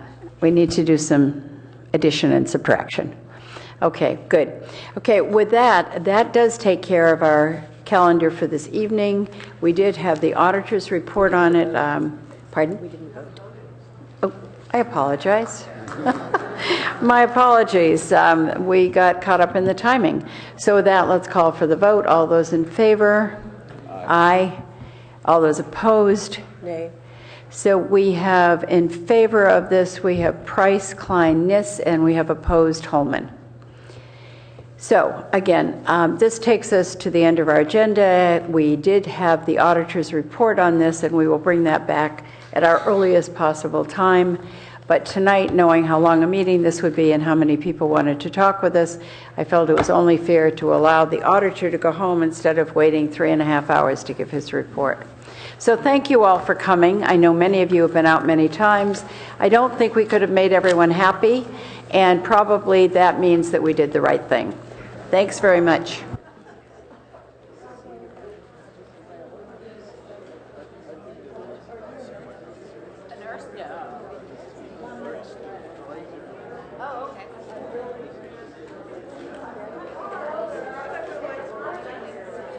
Yes, we need to do that in October. We need volunteers.